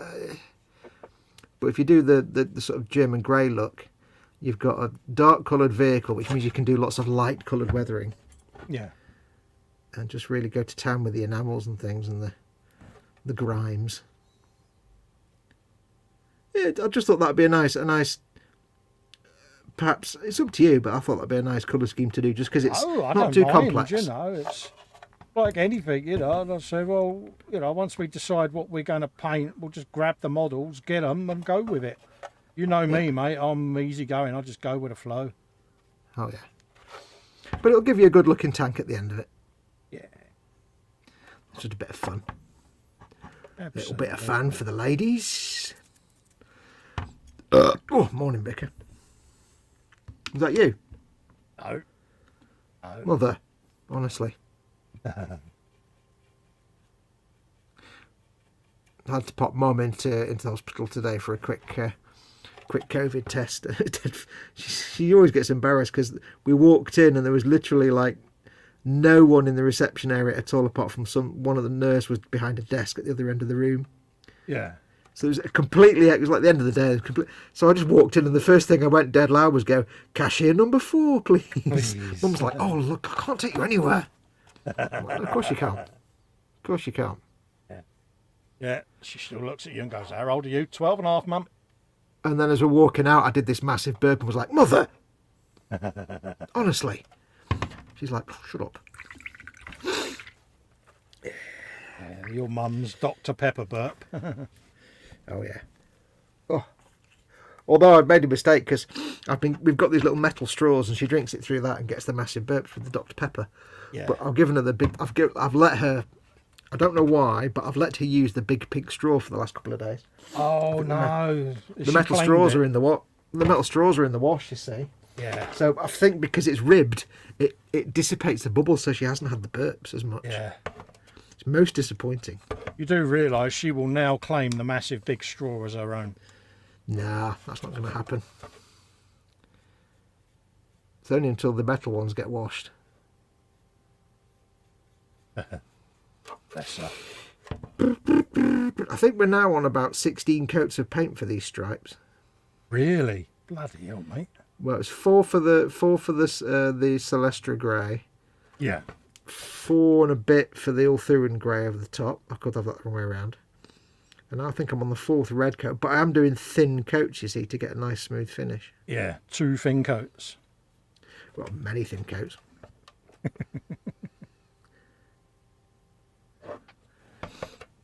Which is kind of moot because if you look at real tanks, this kind of stuff was hastily painted by the crew anyway. So usually, Well, yeah, didn't they used to whack it on painted with terribly. mops, brooms, and Christ knows what? yeah. So it doesn't really need to be too neat, No. and also it's going to have chipping and dirt over it, so doesn't really matter. But I take pride in my work. Apart from when I don't, and I hate it. Yeah. Yeah, we all have that one build, don't we, that we hate on. Mm-hmm. Sometimes it's nice because you have that build that you hate right up until you do like one last thing and you go, oh wait, it's all suddenly worked. Ah. Oh. Yeah. But then you have the builds that you just, everything goes perfectly right and you just love it. And then you get the builds that everything is just evil and you hate everybody in the world and everything sucks and just shut up basically. And I hate, and those the ones that tend never to get finished. They just go back in the box and never get seen again. But I'll tell you what's weird. All these Warhammer kits and stuff that I've got and I'm enjoying building. Yeah. There's one kit in the back of my mind always at the minute. Which is? And it is that little Japanese octopus ball truck. Oh, right. It's basically like a little, you know, you get them little Toyota vans where you can barely fit a driver and a passenger in the cab, and then it's like a little tiny van. Yeah. It's one of them, but the bit at the back is like a mobile burger van. Oh right. But it's a brand, a Japanese brand that sells octopus balls, as in balls of octopus meat. Yeah. And it's one of a series, and I can't wait. For some reason I just can't wait to paint it and build it. And Vincent got me that, I think, if I remember rightly, for Christmas one year for my birthday. He's a good old boy, Mr. Loaf. Vincent. He's a good old boy, is our Vincent. Yep. And it comes with this driver. It's like 1/24 scale. It comes with this driver who looks French, bizarrely. Yeah. I don't quite know why. I think there's like a series of them. One is like a ramen van, and one is like a sushi van. But this is the one that has that sells. So it's like the back bit. It's like a burger van basically, but all nicely decorated with little lanterns and hanging things and lots of Japanese text everywhere. And I just want to make it. I don't know whether I'd make it. I wouldn't make it clean, obviously, but yeah, I'm not quite sure how I would make it post-apocalyptic. But I had that idea. I don't quite know how. Yeah, you'd have a go. Not quite sure how, but you'd have a go. Yeah. Do. What's chat doing? I think I'm massively behind on the chat, so much that it actually crashed. Did you ever smell mothballs, Fox? No, but it's very similar to smelling salts, I think, I've been told. Did Fox just say we'll have chicken and dirt on the front side of the tank? Yes, when we do our Lehman roast, it's going to be covered in chicken and dirt. I like a nice bit of chicken on my tanks. Have you ever used a blue filter on a German Grey, Fox? It's bloody awesome. I have been thinking about that for this, to be honest. All right. Because German Grey traditionally is a kind of ever so slightly bluey grey. Yeah. This doesn't look bluey grey on camera, but it is a bit more bluey grey in real life than it looks on camera. And God, those stripes look terrible on camera because they look like massively bright and horrible. There's rivets and stuff. They will be weathered down, don't worry. They're not going to stay that bold. Quick bit of Agrax Earthshade on there, sure. Sort that bastard out. Yeah, blue filter on German Grey. I might try that. I don't know yet because I've made the chipping so delicate and fine on these two tanks that I'm loath to do anything that makes it disappear. Oh, sure, you don't want that to happen, do you? No, I've kind of done restrained chipping, which isn't normal for me. But that does mean, unfortunately, I've got to be careful now. I don't want to lose all the chipping. Well, can you go over it with some chipping fluid, perhaps, and then try and bring it back by just adding a bit of water later on? Would that? No, I mean I did the highlights with sponges, so they're tiny. Oh right. They're like microscopic. They're kind of realistic size paint chips. Yeah. And really subtle, like a proper tank modeler. Yeah. It's not like my normal paint them on by hand, so paint chips the size of your head. Yeah. Scenario. So yeah, I don't want to do anything too complex. I'm thinking when it comes to washes and stuff, I might not even do all over washes. I might just do like pin washes and stuff, which isn't normal for me. That's not how I normally roll, but I don't want to lose all the wonderful subtle chips, you see. Rock and a hard place, really. Yeah, you don't want to undo all your good work, do you? Well, no, if I'm going to sell it, I've got to make sure people can see all the stuff that makes it look like it's worth... Oh, hello. Oh, look at me.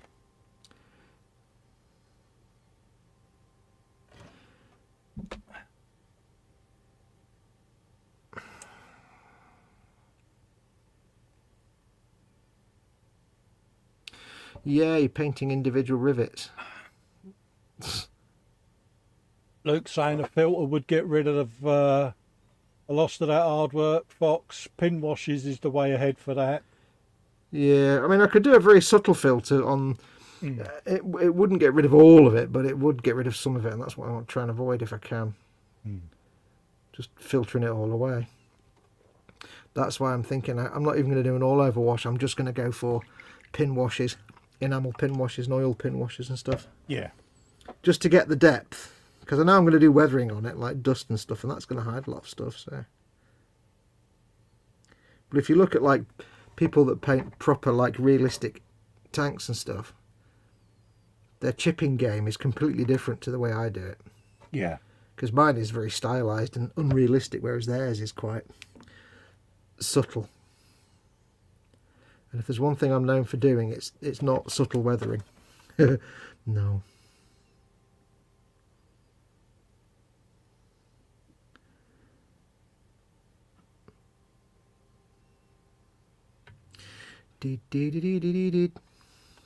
But I will do some washes on these striped panels because they're going to get chipping on top of the...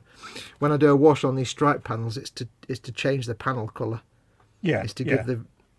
I want some variation for the red and white, you see, so it's like, you know, brighter in the middle and darker at the top. Yeah. And bottom. So I've got a plan for that. You and have the chipping a will go on cunning top. plan. I have a cunning plan.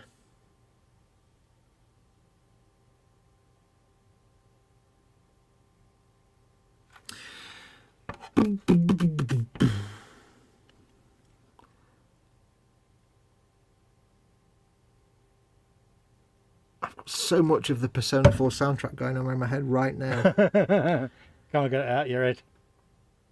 No. It's been there for the last few days. You haven't got my intro tune this week then? No. That's where it all came from. It's that bloody intro tune reminded me of Persona 4, and that's why I sent you the soundtrack, and then that's why I went and bought the bloody game. Lee's in, me nephew. Hello, Lee. Hope you're doing all right. Hello. This is what's happening, mate. Yeah, just painting, mate. Doing a bit of painting on some model kits, mate. Now back at the bench after me op, as you know. So, yeah. Hope everyone's all right. You doing all right, buddy? Is he your nephew, did you say? He's my nephew, yeah. So that means you are literally Uncle Festa. I am Uncle Festa, yeah. I need to point out, I don't want you to show the envelope on screen. By the way, you have this habit, I've noticed, of showing envelopes on screen with your full address on, which is a really dumb thing to do. That's all right. When I sent Colin those tea bags, I addressed it to what was it to? Festa something With an something. H. Oh yeah, Festa quote with an H quote whatever. So when they put the thing on there, because it hadn't been paid the full postage, they put the surname down as Festa. Yeah. Surname Festa. Wait, what? No. Oh well.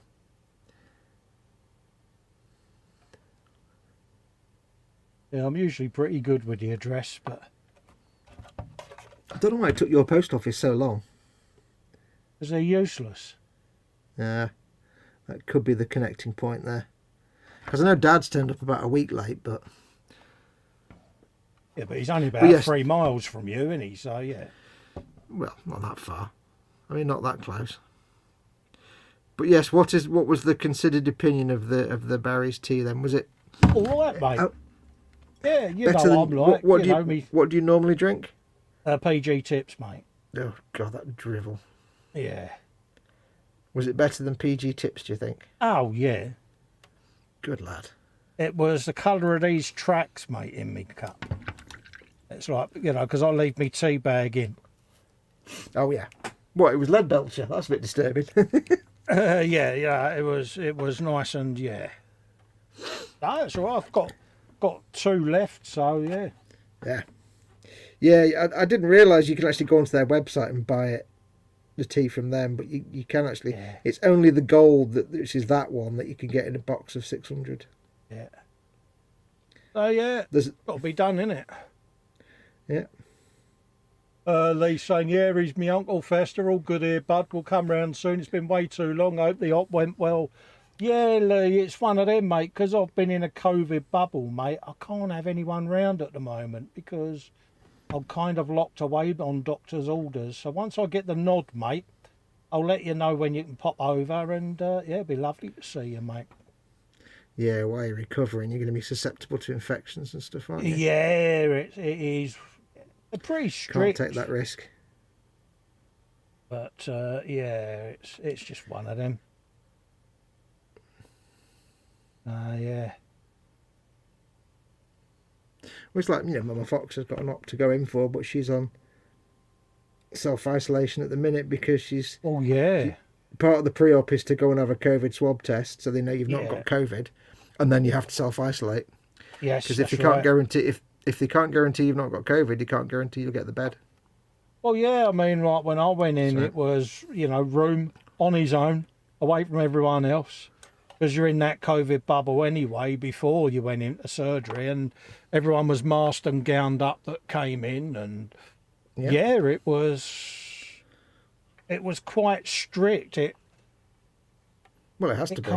It kind of opens your eyes a little bit to... I mean, Luke will relate to this because he's front line.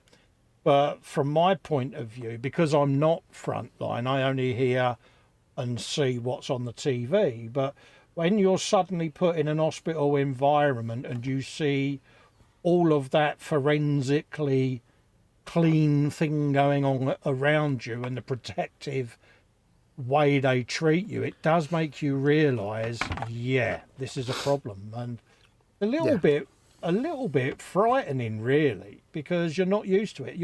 You've experienced this with your mum when you've been in with her, haven't you? And oh yeah, as a visitor or as a patient, it does leave you feeling a little bit. This is real. Well, it's just simple things at the minute. Like, for example, at my local hospital, they can book you in for a procedure. Yes. And normally it'd be like, yeah, you need to come in for an overnight stay, and here's the bed, it's on this date, blah, blah, blah. But what they do is they say, you'll get a letter confirming the date. However, you need to call us before 9 a.m. on the day so we can confirm that you actually have a bed.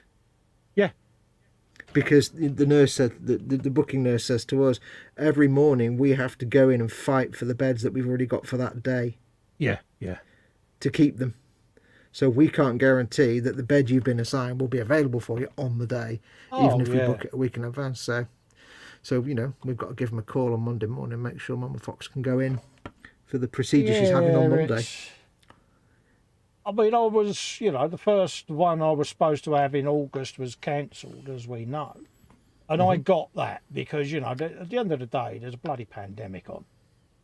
And there's a lot more seriousness to that than there is to, what we're going through. But yeah, even so, it was a relief to finally get it done, because I've had this like a millstone round my neck for nearly a decade. And yeah, it was finally nice to move forward from that, But get it out of the way, get it done, dealt with. But it certainly surprised me how many people that were coming into the hospital, I wouldn't say theatre, but environment, that were still trying to be abusive towards COVID protocol. They was resistant to it and getting quite nasty with it. And that surprised me. Is that a naivety on their part or an arrogance? But that must be difficult for medical professionals to put up with. It's because they're morons. Yeah, and quite nastily, when people were saying, put your mask on, and they was getting really quite vocal and nasty towards the hospital staff that were telling them. And I'm like, it's for your own bloody good, folks, come on. It's because they're morons. Yeah, and I found that strange, if not a little disappointing. Oh well.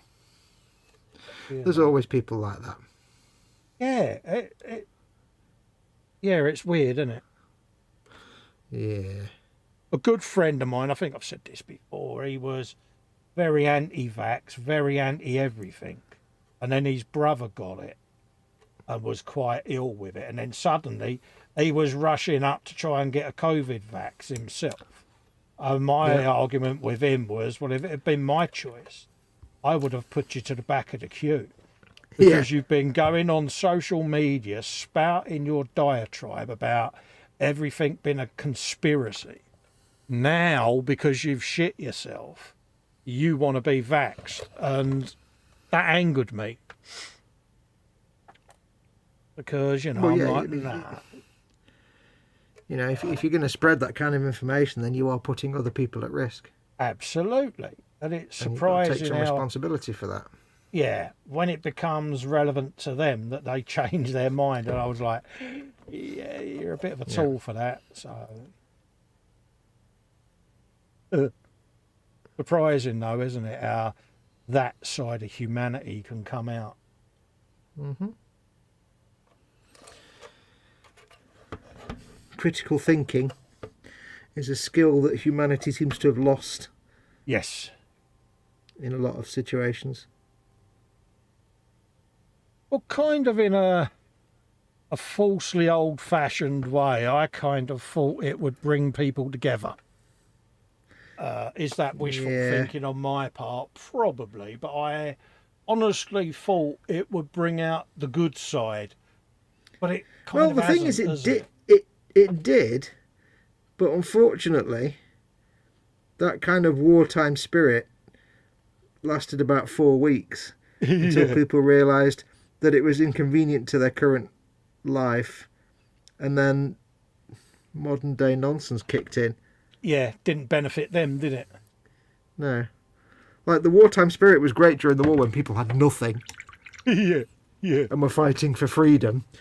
The wartime spirit in the 21st century when people are more interested in what's, you know, on Facebook and what's on their social media and self-entitled and demand everything now. They think they've got a right to everything. It doesn't really work. It doesn't really fly anymore.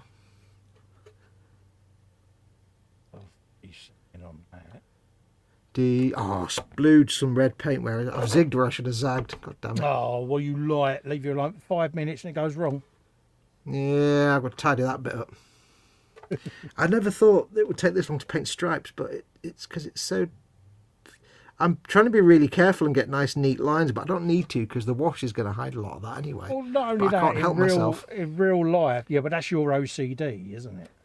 Well, it's more because I'm thinking I have to sell this and I can't... Yeah. If I put it on with a shonky paint job, nobody's going to buy it. So I have to make sure it's got a spanky paint job. Yeah. Which always amuses me because when everyone is going to understand or know that in real life that's how they would have been painted. They're going to expect neat, crisp lines, aren't they, on everything? Yeah. It's funny, you know, when I was a kid, I used to think that the pinnacle of model painting, if you wanted to see the best painted models in the world, you had to look at filming miniatures. Yeah. You know, like ILM and places that made the models for movies and stuff. Yeah. Because that was where they're on the big screen and therefore they have to look incredible. They've got to have the best paint jobs. And I always thought that's where the finest paint jobs would be and where the best model painters would work. And it's only later in life that you start seeing photographs of actual filming miniatures and you think, actually, it's some of the worst paint jobs on filming miniatures. Some of them are terrible because they knew what they could get away with on it. They were built quickly and painted quickly. And yeah. If it was for close-up stuff, then all the detail was there. Studio models were what got me into the more detailed side of model making. Yeah. Because you'd see some of the things that have been made and you'd like, I mean, I should clarify a bit, like movie miniatures are often quite detailed and well painted, but television miniatures aren't. But not all movie miniatures, some are terrible. Like, you know, the miniatures made for Star Trek, the movies were often fantastic, but they were enormous. But like miniatures made for Star Wars, when you look at them, they're actually quite basic and shonky, Yeah. but they look great on screen. I think that was the one that opened everyone's eyes, wasn't it? Was the original Star Wars films, how it was made, and the fact that it was a lot of it was done with models and that, and it just kind of got people into it. It certainly did me. I wanted to know how it was done, you know, and yeah. It was kind of the early days of what Lucas called the used universe look. Yeah. Because up until Star Wars, and really, sci-fi ships and spaceships tended to be like clean and pristine. Yeah. Like, you know, 2001 and stuff. Yeah. But it's only really with something like Star Wars and a couple of other films that came out around about that time that you just started to get that used universe look. Yeah. Where nothing, Alien was another one. The sort of that sort of stuff in the stuff in space, it's going to look dirty and used because it's used. It's not clean and pristine. Yeah, it's battered. It's been around the houses a bit. Yeah. Yeah, and up until that point, a lot, you know, spaceships and stuff, they were always like, it came off the back of the 50s and 60s rocket ship type sci-fi nonsense. Well, I mean, so you've only got to look at things like Star Trek, haven't you? The original series and that. Everything was spotless, wasn't it? Immaculate. That's the funny thing. I remember reading about the original Enterprise model actually had weathering on it and streaking and stuff. Oh, really? Yeah, you just never saw it because it was on, you know, a crappy 1960s film stock and was the colour balance saw it. But apparently it had various weathering layers and things on it, apparently. Oh, dropping. Luke's been saying there he's been assaulted 6 times in the last 4 weeks for requesting people to wear masks before You're joking, mate. Doesn't surprise me. Luke, that's just wrong, man. I mean, at the end of the day, you've got to protect yourselves, haven't you? I mean, I would feel odd if I didn't put a mask on as soon as I walk out. Yeah. No, it doesn't bother me at all. I instinctively put one on now. Yes. I have to remind myself to take it off in the car. I get in the car and be like, oh, I can take it off now.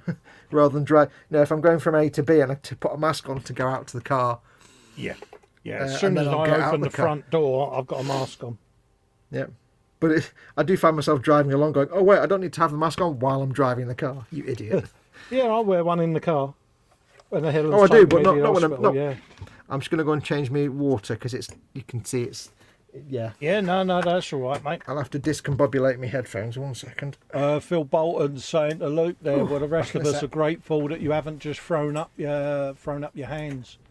Yeah, it's weird. He's also saying, scariest thing I've ever seen, mate.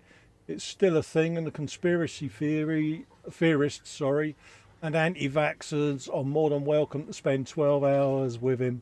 He's very real and far from over. Yeah, I've got friends that have lost loved ones, Luke, and I was chatting to one of the Ward sisters when I was in about the whole reluctance of people to adhere to things, and she was telling me some incidents that they've had up there, and I was really shocked, mate. Returned? Welcome back, mate. Yeah, I was really shocked, Luke, that it was still happening, mate. It's disappointing, buddy. You know why I'm not disappointed or shocked by it? Because I have an overriding deep loathing and hatred of my own species. Because a lot of my own species are absolutely deplorable. I've seen a side of humanity that has left a bit of a sour taste. Yeah. So that's why things like that don't surprise me anymore, because I know too many people are just absolute knob jockeys. What did it for me was the initial panic buyers, the price gouging shopkeepers, you know, all of that, you know, because seeing people that were dealing in the NHS with this suddenly having to go shopping and the shelves been empty, but also pensioners, not been able to get their essentials, and Yep. the greed of humanity and the greed of individuals of, well, sod you lot, I've got my 55 packets of bog roll. Yep. Yeah, I just, Yeah.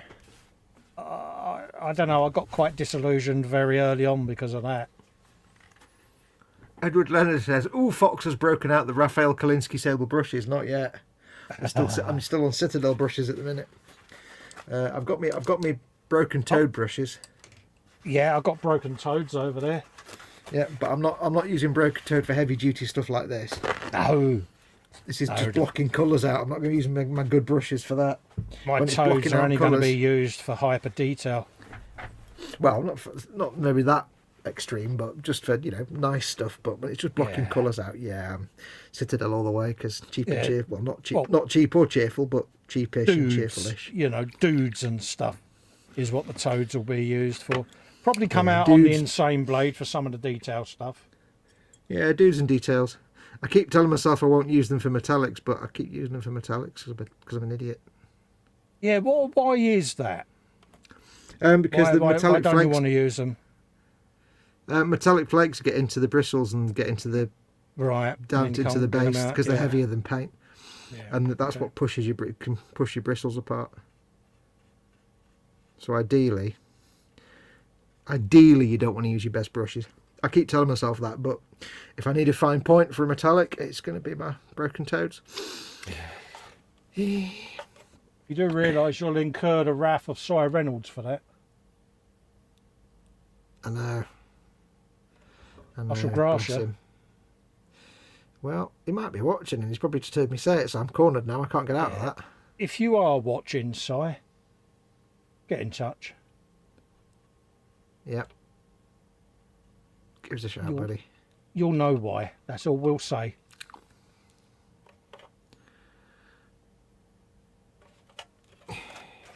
But sometimes you just need sometimes you need a kick-ass sharp point on your brush Yeah. for a metallic. And even despite the best attempts at games where a Citadel brush just isn't going to cut mustard sometimes. Yeah, they're not the greatest, I'm- are they? They're all right. Don't get me wrong. I do like the Citadel brushes. They're not very durable, but Yeah. I do. They're more kind of general purpose, I think. The thing I will say about the broken toe brushes, and I'm sure there are better ones out there, but this is just from my experience, is that just simply switching to broken toe brushes for painting figures has improved my figure painting 1,000,000,000%. Yeah. Because suddenly I can paint little tiny things because I've not got a brush that's more like a spatula. They also I've hold got- a lot of paint, don't they? Well, yeah, they've got a nice sharp point plus a big fat reservoir of bristles behind it. So they can carry a goodly cargo of the paint. So I do strongly recommend anyone that's struggling to paint tiny details. I've got shonky hands and poor eyesight, so it's a struggle for me anyway. Yeah. Anyone that's struggling, get yourself some broken toed Mark III brushes. Yeah. They won't fix everything. They're not a miracle cure, but you will find suddenly it's a lot less of a struggle in Yeah. some ways to paint some things.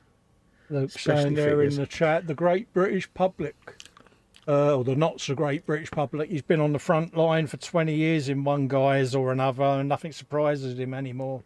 No. Yeah, it's one of them, Luke, innit, where just when you think or try to give people the benefit of the doubt, they go and do something really stupid that puts you back to back to square one with them. It's It sounds quite negative for me to say this, but it's an unfortunate fact down to the life that I've led that I won't go into detail about. Just my own experience is that most people are morons. yeah, And there's no way around it. And I don't mean that, obviously people watching this and people who follow our content and stuff, they're not. I mean, No. most of the great unwashed, people like me and you and our viewers, we're the kind of exception to the rule.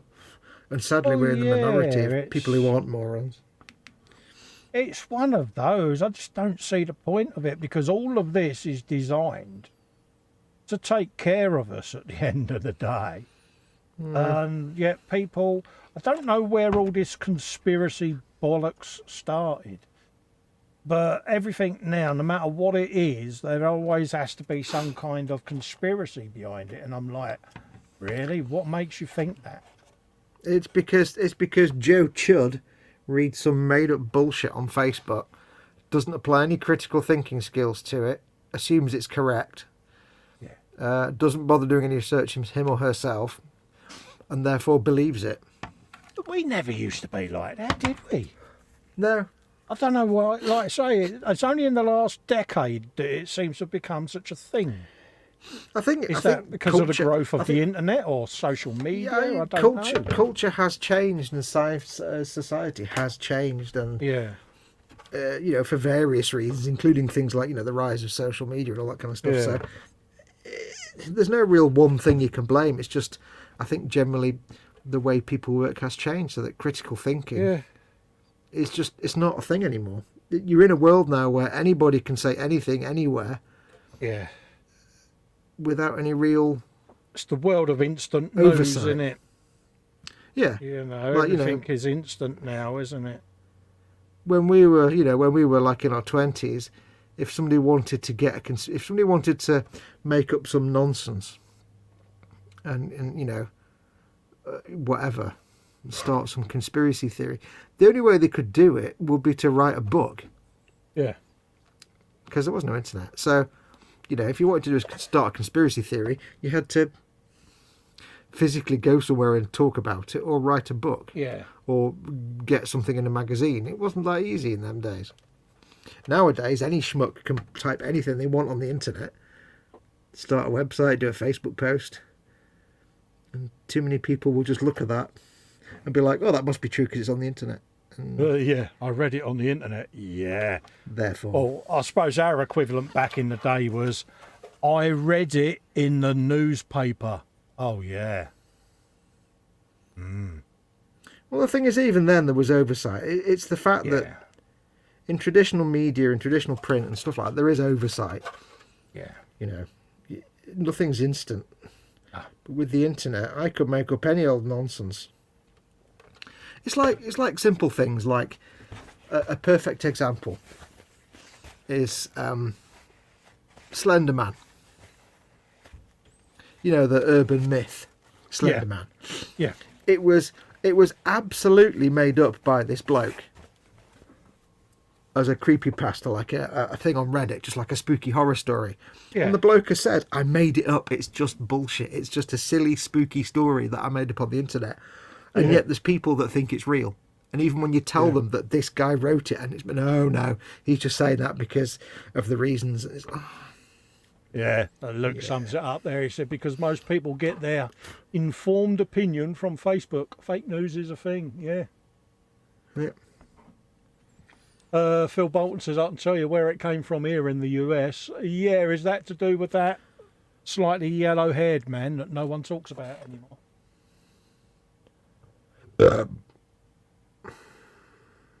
I'm trying desperately to remember some of the amusing names that Stephen Colbert uses, and I can't think of any of them. Yeah. Because he asked all his viewers for names over Twitter, and he's still using them to this day. I know. I can't remember. Yeah, it's something that's been around for a long time. It's not necessarily related to that. It's just that now information is there instantly, and anyone can get any opinion out anywhere with no oversight, almost no consequences to it, because they know it. I have a website. I could put something on it on my Twitter. I could put something on there now that would be completely made up, and I would know that eventually it would filter through. Oh yeah, and just some people would accept it, but. One of the things I was going to say, one of the things you have to contend with nowadays with this information being available is that it's seen an unprecedented rise of what's called the true believer, which is someone who, the best way to explain it, they come across a piece of information which they may not have known before, and for whatever reason it jibes with their opinion of something that they already have, or it jibes with their view of the world, or whatever. Yeah. It sits well with them. Yeah. And they accept it. They don't carry out any critical thinking. They don't do any research of their own. It just reinforces what they already thought, and therefore they accept it. Yeah. Like if you think the sky. Imagine that you think the sky is actually green, but NASA cover it up to make it blue. Yeah. Which somebody could make. Hello, Mama Fox. Hello, Mum. Hello, Mama Fox. Hello, darling. Colin says hello. I could make up some nonsense like that. The sky is actually green, but NASA just put chemicals in it to make it look blue because that's what the Illuminati want you to think. You can make this crap up in seconds. Yeah, I know where you're going. And it's like, most people would be like, dude, wait, what? You've had something bad. Yeah. But there'd be somebody who would read that and think, I've always wondered that. That fits with my opinion. And therefore they would believe it. And it wouldn't matter if that person is what's classed as a true, skeptics call it the true believer situation, syndrome. Yeah. If that person has a true believer mentality, as in they find something that reinforces their existing belief and validates it, then they will not give that up. No. Even if I then turn around to them and said, I just made that up whole cloth pulled it out my arse. It's not true. I just made it up. No, you see, but NASA are paying you to say that because you exposed them. Yeah. No, I literally just made it up like 10 minutes ago. No. Oh, you can't convince them no matter what you do. No. Madness, isn't it? Yeah, so pretty much, morons. So, I don't know. But anyway, getting back to it, I know it sounds like I'm quite negative, but it's not. It's just, I say, my life experience and things I've experienced in my life do unfortunately lead me to conclude that most people are just simpletons. Well, it seems to have gone backwards, doesn't it? Yeah. Which is why I love the little community I've built, and that you've built, and all of us have built, because it seems to be like a hanging out place for people who aren't morons. We seem to have hopefully fostered a community of people who aren't actually morons. Which is why I love all our viewers. We sit there in disbelief sometimes on some of the things that people actually do think are real. Oh, yeah. But I take great pride in our little communities, though, because I think we have... The kind of content we put out means that people who come and watch our stuff tend to be fairly smart. Oh, blimey, like, the Boom Hut, for example. I'm pretty sure the Boom Hut's mostly smart people, so... Yeah. Thank you all, dear viewers, for not being morons, is what I'm trying to say. Yeah, we've come across a few, mate. Although I do have automatic filters built into the Boom Hut that filter out certain words. That probably also helps. Yeah, we've all got a few of them on our sites, haven't we? Yeah. The infamous filter out this type of thing, yeah. It always makes me laugh when we get somebody... Occasionally we'll get someone asking to join the Boom Hut. Because there's certain reasons why it will give you instant membership automatically. We've set it in certain ways. I'm not going to say here, but there's certain things it'll say, right, this person has that and that, so therefore they can just become a member. If not, they have to, apply to be a member, and then we have to approve them. It's quite funny sometimes. Generally, you'll just go through like all the applications and approve them all. But occasionally you'll get someone and you'll see the profile name or something, and you get a bit of information on them. You're like, I'm going to look at your personal profile. Yeah, I'm just going to do my homework a little bit on this one. Yeah. So you click on them and you go and have a look through the profile, and you look at it and you think, you are not becoming a Boom Hut member? No. Yeah. The funny thing is that morons do tend to like signpost the fact that they're morons quite easily. Part of being a moron, they kind of make it really easy for you to see that. We have seen some quite funny things on profiles. It's like, oh God, yeah. I'm so glad I came in and checked. Yeah, you'd be surprised. Oh yeah. And then, of course, why didn't you let me join? That's another one. We don't have to tell you. Exactly. Why do you let me join? Because of the reasons that we're not required to give you. Like I said before, people need to realise that Facebook groups aren't democracies. No, that's right. They are dictatorships run by the people that run them. They're just benevolent in dictatorships, so that's the difference.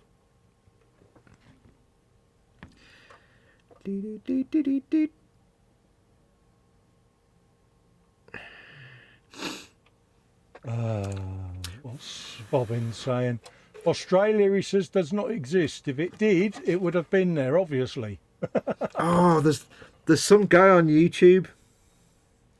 There's some bloke on YouTube that puts these videos up claiming that Australia is made up and doesn't exist.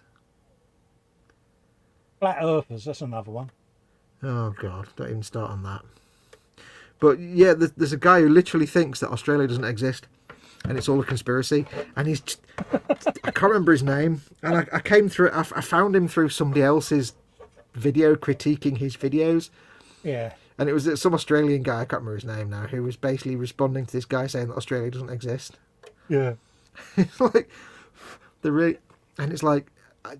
It's not like it's even a joke. He's seriously saying Australia doesn't exist. He's like saying, he's like some Scottish guy saying, wake up, people. How stupid do you have to be to think Australia's real? Yeah. Doesn't exist. It's like, oh, God. And he's like, yeah, you need to go and get help.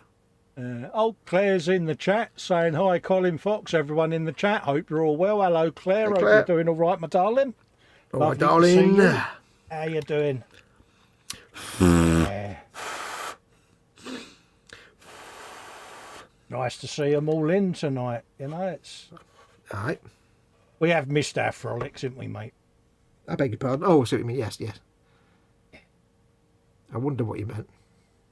I know what I meant. I know my place. I know when this paint isn't going to cover up the other paint. Yeah. I know when I need the hairdryer. God damn it. Not at this time of night.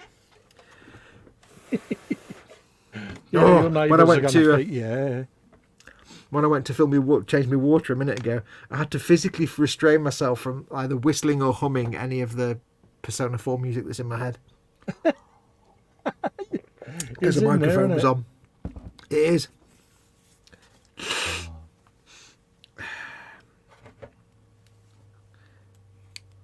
I've got to make that fateful decision this week to go on Goblin Gaming, and I know what's going to happen. Oh, why? What do you need to get? I need to have a look at some paints. They do have a thing on the... Go on.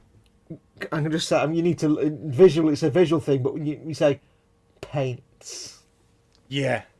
Paints. Well, I'm thinking of Lehman Russ as well, see, because obviously going to have to think about sorting that out.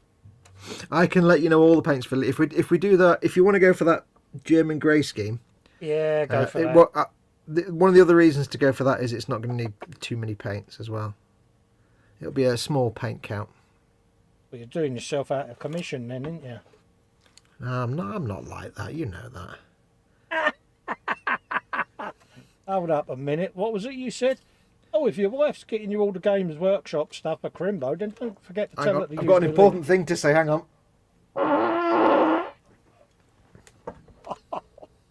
Did you hear that? Did you hear that? You got some nerve to ask that. The chat's That's all that spaghetti bolognese from really. Oh Lord. Yeah, you heard it.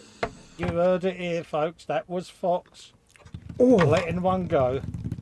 It's gone. It's not gone very far. I can tell you that. Fucking hell. Beef and tomato. Oh Lordy. Chicken and mushroom. Oh la la la la la la la. You are so very wrong. That's definitely turkey bolognese. That is. I can tell. Yeah. I don't think you realised that would come out as loud as this. I did not expect it would be that loud or that long. Oh dear. Wayne Ward, hello Wayne, all right mate. He says now I've heard everything. Yes. I'll tell you what though. But the first time you've heard somebody fart a harmony, that was a good one. It was like 4 different notes. The folks on the next block heard that, says Phil Bolton. Hey Phil. Oh, there's not a lot I can say to that, really, is there? Luke at Black Rifle says, Flat Earth is real. Model colour 70.983.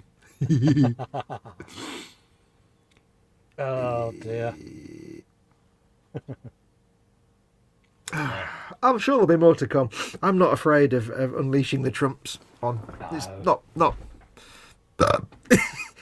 Scale Modelling Chaos says, Blimey, I nipped to the kitchen and I heard that. I'll have to watch it back later because I didn't think how loud it was. That loud. Yeah, I think it might surprise you, that, because, yeah. I think I might have woken my neighbour up.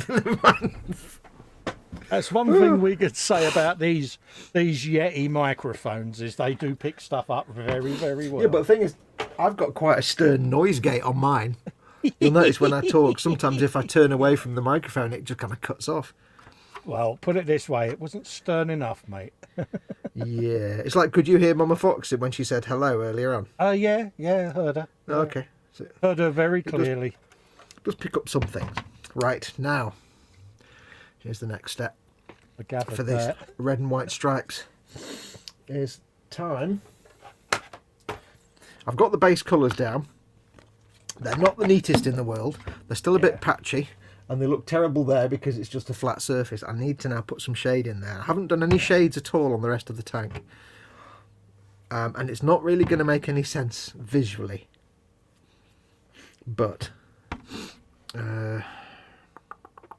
what I've done in the past is shaded it so you've got darker at the top and bottom and lighter in the middle.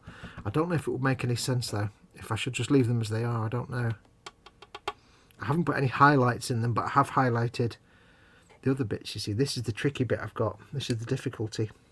I need to do chipping on them, and I need to do highlights.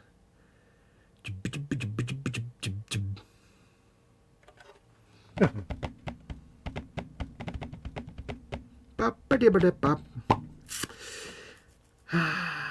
never quite know with these. I'm not going to be doing a wash or a shade on the rest of the tank. No. But I don't want them to look flat. Because normally I'll do one all over Agrax Earthshade or something. Oh, right. But not this time. Not this time. Let's try an experiment. Experiment!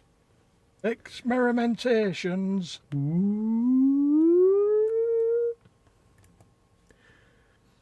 During the following film, you'll be required to take down notes from the screen.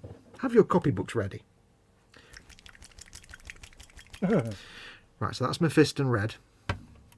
Let us try. Mephiston red. Mephiston red. This might not work and I might screw the pooch here, but we'll find out.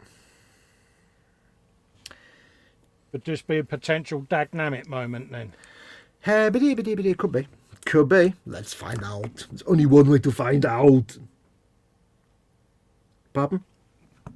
You might want to do that on screen so we know what it is that you're doing. Cleaning me brush. Okay. Were you beating Honest. the devil out of it? Yeah.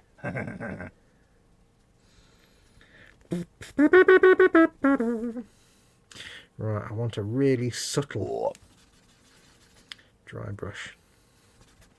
Because if I'm not going to do a wash, I need to do a highlight.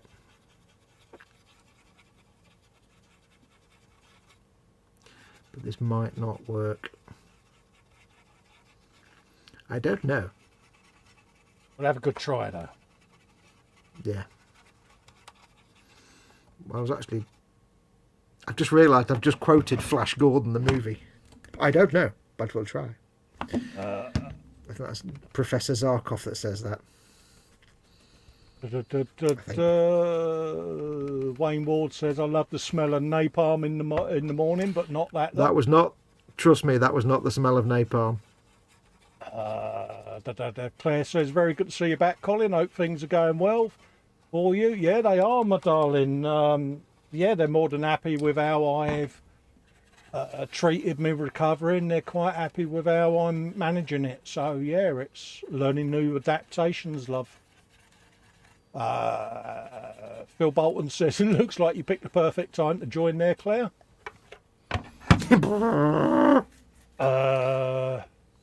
Look at the fartularity. Brittany's saying that he's worried Fox may need a change of underwear. Wayne Nah. Ward says you better go and check. That was just gas, trust me. Yeah, rewipe on aisle 5 needed, I reckon. Cashier number 4, please. Do, do, do, do, do, do, do, do, do.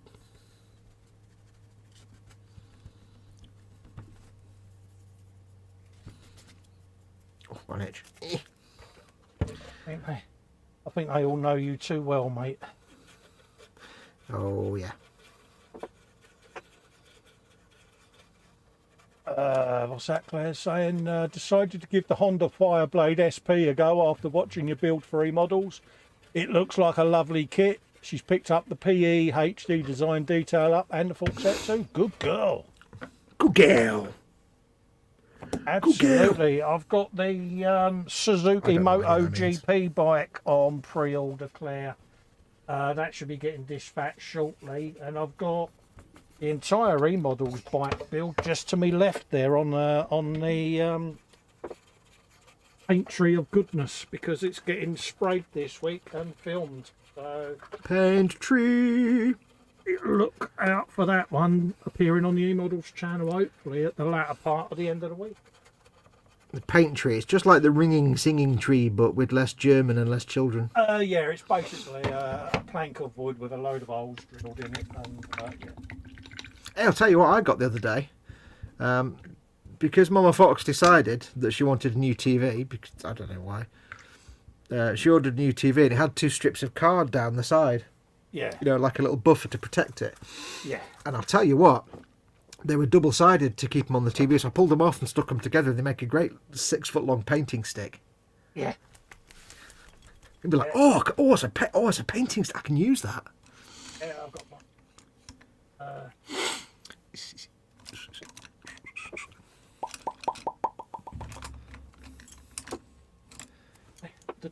The E-Models bike. Oh, yeah? Die Biken gefahrten. Shark mouth approved. Shark mouth is always correct, you know this. This is a well-known fact. Yeah, got that paint this week. Ooh, burpage. That all done. Do I want to go for pink here or do I want to go for a light red? I don't know. Ooh, Wild Yeah. Rider red, maybe? I'll probably get the detail upset for the Suzuki MotoGP bike. I've got the paint pre-ordered as well, so yeah, looking forward to that. She's doing a buddy build with some ex-ISMers. Oh, good for you. She's glad to hear that health-wise, and she's going for the black scheme for the Fireblade, and the PE is a challenge. Yeah, I was going to go for the black scheme originally and do it as a carbon fibre decal wrap, but I thought, well, most people that have watched the E-Models video build series, a lot of them are going to be first-time builders, and I thought, well, if I can try and do it as near as out the box to encourage people new into the hobby to have a go, then I'll stick with that format. And yeah, Well, you've it also works. got to make sure you're not using too much stuff that E-models don't sell as well. Which is, Absolutely, you know, you've got to keep it within them confines. Oh, I say confines, that's not the right way of saying it, but you know. well, yeah. If they don't sell the detail up kit, you can't really use a detail Yeah, up kit. the things like average, that, the average you Joe isn't going to be doing it straight away, so. I'm trying to remember where I was, what I was doing, and what I was thinking of. know. Space, 1723, and you're probably thinking about boobs. Yeah, that's a knowing laugh. I know that laugh. At least you're thinking about boobs now. I can guarantee you that. You're so wrong in so many ways. But at the same time, completely correct. I'm not a boobs man, mate. Doesn't matter. I suggested it. Now you're thinking about them. I'm not wrong. Your silence confirms. My This is not really diplomatic silence working. of, if this is watched back, I be cautious of how I say things. I don't know. Okay, colour with that. No, let's leave that for now. Because we've got roller of goodness and all of that lot to go on this yet as well, haven't we? Oh yeah, that's true. Have you got the extra sprue? Has it turned up yet? Have you ordered it yet? I mean, Oh yeah, I've ordered it, mate. It's in post, so hopefully beginning of the week. is it from Goblin or from GW? No, it's from GW Direct, mate. Yeah, I didn't think Goblin would have it. I know they sometimes have the Baneblade sprue in Yeah, stock. it's one of those. It seems to have all. I don't know whether it's been discontinued, but it seems to be hard to get hold of. Sometimes things are online only. Yeah, you know. If you look at it on the GW store and it's got a little kind of arrow symbol, I think it is. Yeah. That just means you can only order it. You can't even get it from a Games Workshop store. It's just online. And sometimes the tank sprue is online only. Sometimes, not all the time. It's one of those. It surprised me, so I literally had to go to source to get it. You know, but. James is in, says hello. He says, sorry, I'm late. Evening, Colin, Foxx and chat. Hello, James. Hope you're doing all Well, right. James, got a new motor? That's not wrong, is it? That's not right. Should be out soon, that Suzuki, December. Yeah, I've got it on order from Hero Boy with an H. That and the paint paid for me pre-order, and they've emailed me and said as soon as it lands, it'll be on its way. And I'm kind of really looking forward to it because that and the Ducati, I think, are the two sexiest MotoGP bikes currently. And yeah, I had a Suzuki, so yeah, yeah. I switched off when all this motorbike stuff started. I don't Yeah, it's the understand any of one- it. It's the one thing I miss the most. The motorbikeage. Yeah, one thing I miss. H doesn't. H doesn't miss it at Oh, all. yeah. I don't understand motorbikes. They make no sense to me at all. It's one of those. It's Marmite. You either love them or you don't. You know. I like having a comfortable chair, a stereo, warmth, and the ability to drink coffee while I drive. That's my simple explanation, I Yeah, think. but there's something about getting your knee down on a country road, just you and the bike. Oh, mate, it's just something about it. There's something about a crash not being a guaranteed death sentence every time as well, which is kind of nice. Yeah, but then don't forget, if you're in a tin box, you have to get extricated from it, whereas a bike you can kick away. It depends. Yeah. Depends on the I'm type not of gonna. crash. I'm not particularly going to slide under many trucks, though, am I? You know, I survived one where I just literally, because I was able to push the bike away, it could have been a lot worse. So, True. but it depends on the circumstances. But I don't have to wear big, thick, heavy, silly clothes on a hot summer's day. yeah, but it's nice dressing up as a Power Ranger because you get to make Power Ranger noises. Yeah, it's a good way to lose weight by sweating half your body weight away. Yeah, but there comes a point when you become a man of a certain age and shape. There is a time when you need to stop wearing one-piece leathers. You know what I'm saying? Yeah. Yeah, because you know, yeah. It's no great. So, No good. Well, there's a time when you get to certain, you need to stop wearing one-piece anything. yeah. I don't think there's ever a time when a man should wear a one-piece anything of any kind. Yeah.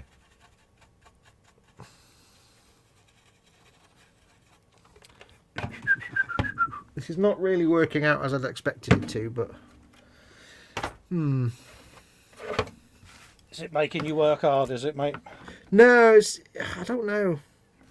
I've got the way that I normally do it, which is to use washes and shades, but I'm not using them on the rest of the tank.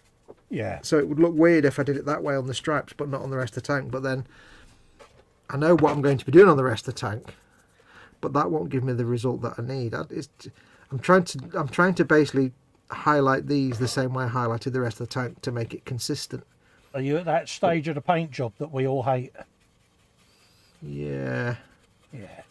Where I'm sitting there going, I hate everybody, I hate everything, everything's rubbish. And more so, it's a lot tougher because we're lying. You know what I Nah, mean? And it's not that bad. But it's like, because I've not done this particular... I've done these kind of red and white stripes a different way in the past. yeah, I've not done it this way before. It's not quite looking like the way I was thinking it was going to come out like, but that's because of what I'm used to.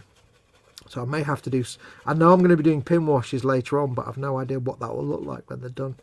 I count on the shade, you see, to tidy up any little rough edges, but yeah. of course I can't do that yet. Not until I do the pin washes later, so...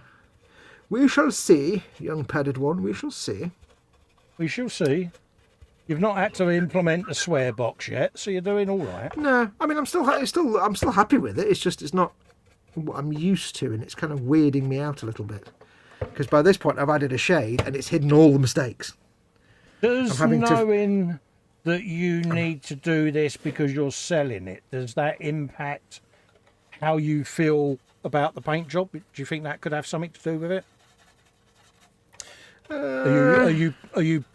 Dare I say it, are you putting yourself under pressure because this is a build to sell? Yeah. Yeah, probably a little bit. Yeah. I'm putting an onus on myself to do as good a job as I can. I know what kind of price I'm going to be asking for these, therefore I can't really have a shoddy paint job on it. Yeah, but because you know that is the end game, is that actually putting you under a little bit of pressure that you wouldn't normally put yourself under? Not quite that way. I mean, it's not. Yeah. Don't get me wrong. It's not commission pressure then. No. It's not a bad Right. pressure. It's not. I'm not sitting here sweating kittens or anything. Yeah. I think it's more just it's because I want to sell it.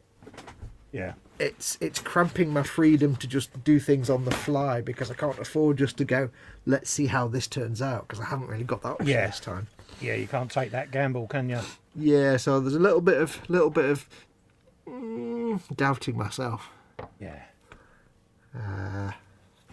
Use Wild Rider Red and Jacaro Orange, says Edward Leonard. I do have Jacaro Orange. I've used some Wild Rider Red. Jacaro Orange would... I quite like the slightly faded look though. I think Jacaro Orange would take it a bit the wrong way. I think. I want it to look slightly faded, which is what the pink is doing. I think Jacaro Orange would be... I know I'm going to put rust and stuff over it. Yeah. And it will have some slight streaking, so that might help weather it a bit. I think we'll be all right. I'll get some white on the white stripe. It's the kind of thing where I'll look at it tomorrow, because when I first did the dry brushed post shading on these panels, I thought they looked terrible. But looking after it a couple of days, I'm like, you know what? It's not that bad. I'm just being overcritical, I think. Right, I need to do white now. Yeah, but sometimes it's better to be safe than sorry, isn't it? Yeah.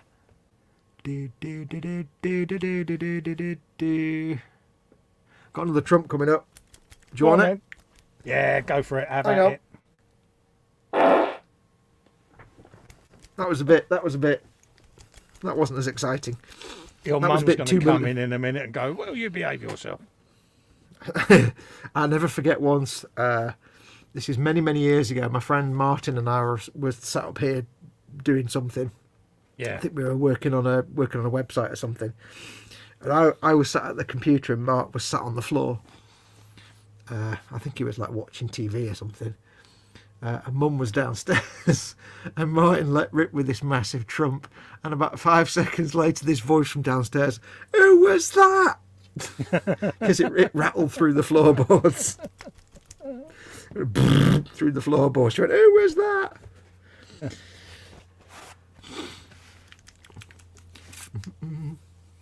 Yes, Jacaro Orange would have been a nice highlight colour for the reds, but I want to go for a more faded look. I think it doesn't look it on camera. That looks a lot bolder and brighter. It looks terrible on camera, but you have to realise that what you're looking at here is all washed out. Oh yeah, It's hold not. up. I'll pop your full screen, bud. I wouldn't bother. It'll look even worse. I wouldn't bother. But okay, I won't bother then. in real life, that looks kind of. It's like a tomato. It's like a dark tomato colour, and then the middle bit of a tomato. It doesn't quite look like that in real life. But I can't get my camera to have what it actually properly looks like. So I take it on trust and faith that once it's got weathering on top, it'll look all right. And I've got some chipping on there. It'll come good. Yeah, I've got the bright pink colour. That's for chipping. And if I need to, I could do a red glaze over it to tone the chipping down if I need to. But yes, it's a very good suggestion though from Edward Leonard there, because Jaquero orange is a good highlight colour for the red. But you want to know that you need that kind of he's good colour shift. Yeah. When the smell reaches Fox's nostrils, he collapsed face down on the bench. Now I'm used to the smell of my own trumps. You never get offended. It's very rare that you offend yourself. It's not unknown, but it's not common. It's got to be. The only time I've really offended myself is when I woke up one morning after a night on Foster's beer. Oh. And it was the middle of winter, so I turned myself into a duvet burrito all night to keep the warm. So I've made a little cocoon for myself. In the duvet, gone to sleep and just farted Foster's beer. And I wouldn't mind, but Foster's is terrible beer anyway. Basically farted. Yeah, oh no. Farted Foster's all night. It was not a good state of affairs. Yeah, that was not good. Also, I don't think I want to use that brush. Not one of your best decisions then. No. Well, I've been drinking Foster's. There was not a lot of good decision making going on, let's be honest. This was many years ago when I drank fizzy lager crap because I didn't know better. Now, of course, I'm much more civilised that never appealed to me, lager. Oh, no. No. Well, I was young and stupid, and the pubs I went to just served lager at the time. Yeah. Of course, I'm not that kind of man anymore. Which dry brush? Oh. Choices. Well, it's all about size, and try this one.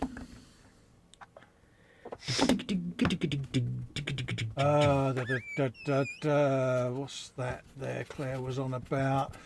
Nearly done, just waiting for the GX 112 clear to further cure. It can take up to 3 weeks before it's hard enough to flatten back and polish. Yeah, that sounds like a lacquer to me, that. Yeah, that's a 2K clear, isn't it? By the sound of that. But we used to get that.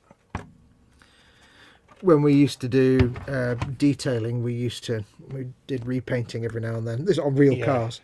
Yeah. We'd use the clear coats, the 2K clear coats, and that'd be a case of it'd have to sit there for a couple of days. Oh yeah, they're before we went near it with any.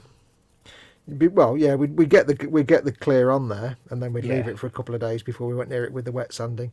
Oh yeah, definitely, yeah. And before we started denibbing and taking out any, dealing with any little nibs and fish eyes and stuff. Because it's got to start curing, it's got to toughen up. Otherwise, you just end up with a load of mulch. Mulch. Ouch. Wow, I highlighted the white bit and it just looks white. That was absolute garbage. Absolute garbage. It did not work at all. Note to self. Don't listen to Fox.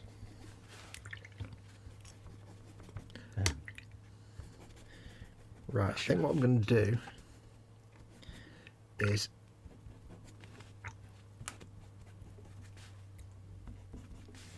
go a little bit with my original plan, I think. You've had a rethink. Well, no, I've had a... What's that? That's my alarm, just to make sure the wife is... Oh, right. You need to get up and have a walk about as well. I've been doing well, mate. I've been getting up. Oh, good. I managed to get away with it early. I thought you would have heard me squeaking about, but...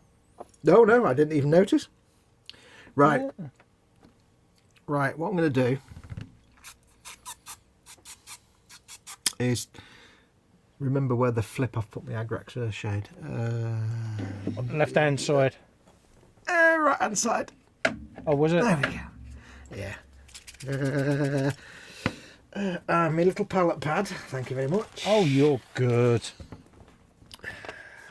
I knew there was a reason why we watched your stuff. I'm not going to use the palette pad. I'm going to use an actual little thing. Ba-ding! I leave me labia mermaid. Where's my labia mermaid? Oh, I can't find my labia mermaids. There it is.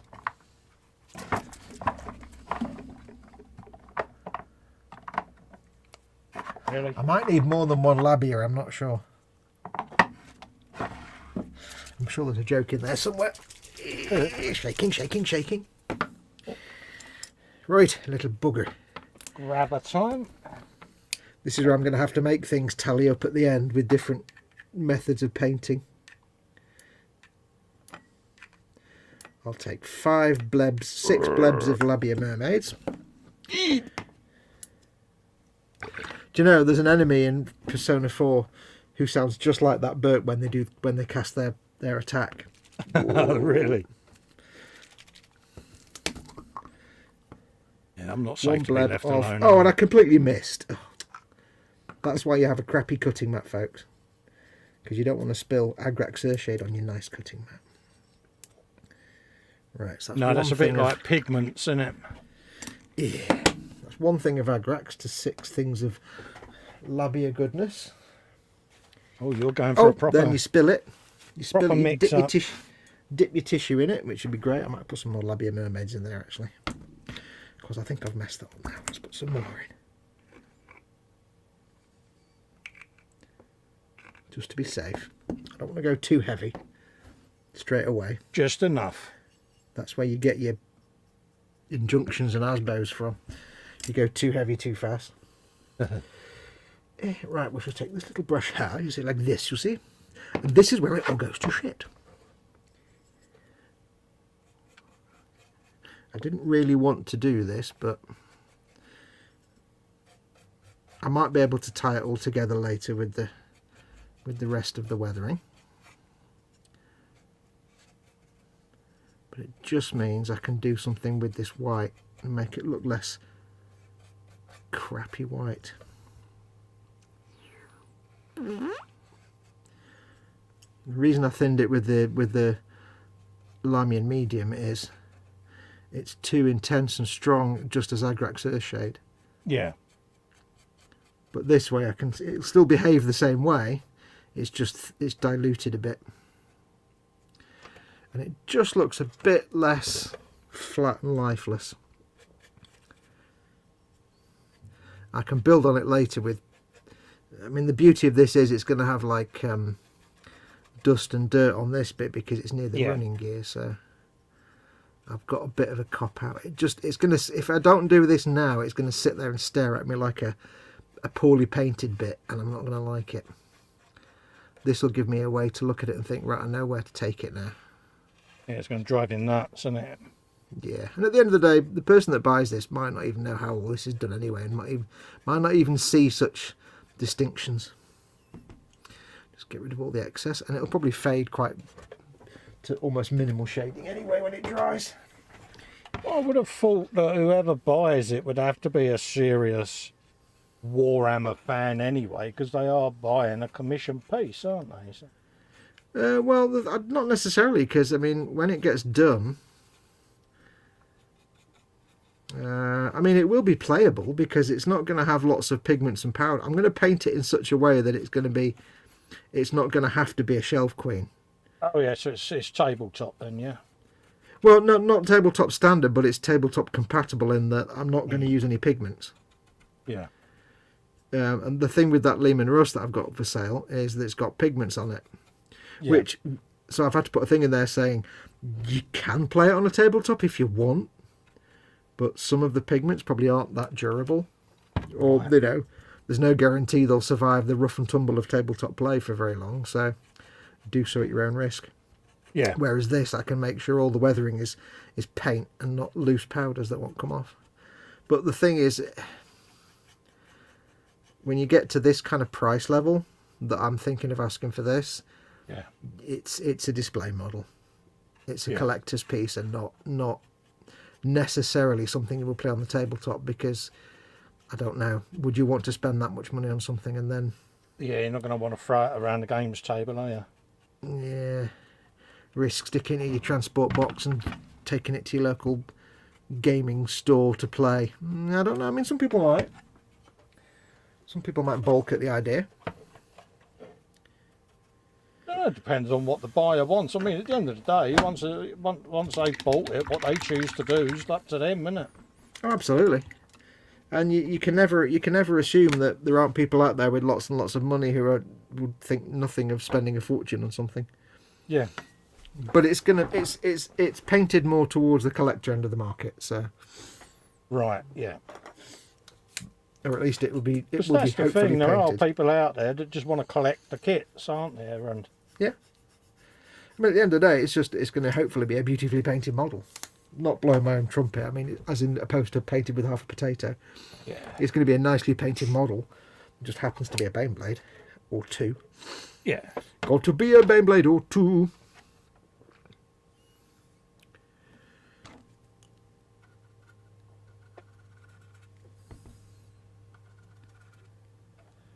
Do. What I'll do is when I put it on eBay, I'll make sure I take all the photographs with the fisheye lens. Yeah. Because to quote Strongbad, everything looks better with the fisheye lens. Yeah. That's a joke. I won't take pictures with the fisheye lens. Just make sure that's not pooling. I mean, I will have, dust, weathering and stuff to cover these up a little bit. So Yeah. I'm obsessing now over a tiny little detail that will probably mostly be covered up with chipping and weathering anyway. But a thin wash of this now just means it will sort of look a bit better to my eye and not give me stress. Anyway, how are you doing with yours? Not talking about yours much. I can stop for a minute while that dries. Yeah, I'm just faffing around doing different bits until I get my other yellow down. I'm just doing a bit of highlighting on a few bits just to keep myself going, really. Well, I'm actually waiting for this. I'm waiting for this wash to dry now, so you can talk about your work for the next. Bit of track. So I'm just doing a bit of chat dollying, to be honest with you. I'll take over that for a minute for you. I'm waiting for this to dry now, so everything looks better with the fisheye lens. Gonna take some pictures with my friends because everything looks better with the fisheye lens. I saw that. So glad you'll be posting pics in the boom up, Claire. Yeah, look forward to seeing them. Yeah. Always have pictures in the boom hut. Absolutely. Oh, Edward Leonard says I went and looked. It might have been Squig Orange. It's a little darker. Have I got Squig Orange? That's Troll Slayer Orange. Fire Dragon Bright. Wild Rider Red. Squig Orange. Squig Orange is... Oh, actually. See, I always look at... Whenever I look at Wild Rider Red, to me, again, ignore what it looks like on camera, because this colour on camera, all these colours, you wouldn't think that's a blue-grey, but it is. On camera, it just looks grey. Yeah. It's not a blue-grey, but it has a hint of blue-grey to it. Yeah. Evil Sun Scarlet is pretty much the same colour as the plastic in the Char's Perfect Grade Char Zaku. Yeah. That means nothing to most people. Squig Orange would be a good highlight colour for that. But again, they don't look as orange and bright as it looks on. It's really hard to show on a webcam. That's the problem with doing stuff live, is the colours are never right. And that probably looks terrible to people because it looks horrible now on camera. That probably looks like absolute garbage, but it doesn't actually look like that in real life. Yeah. It's hard to explain.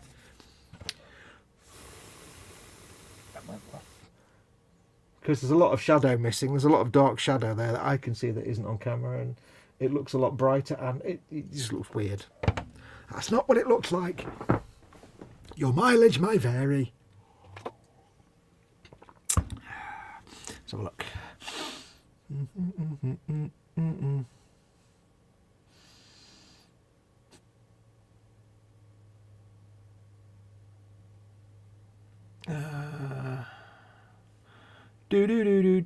Claire says she's blocked on ISM apparently. Oh, really? Oh. Due to no fault of my own, which is very sad.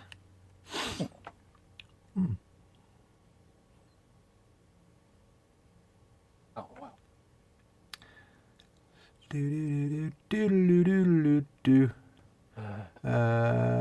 Talking about Candygrams R2.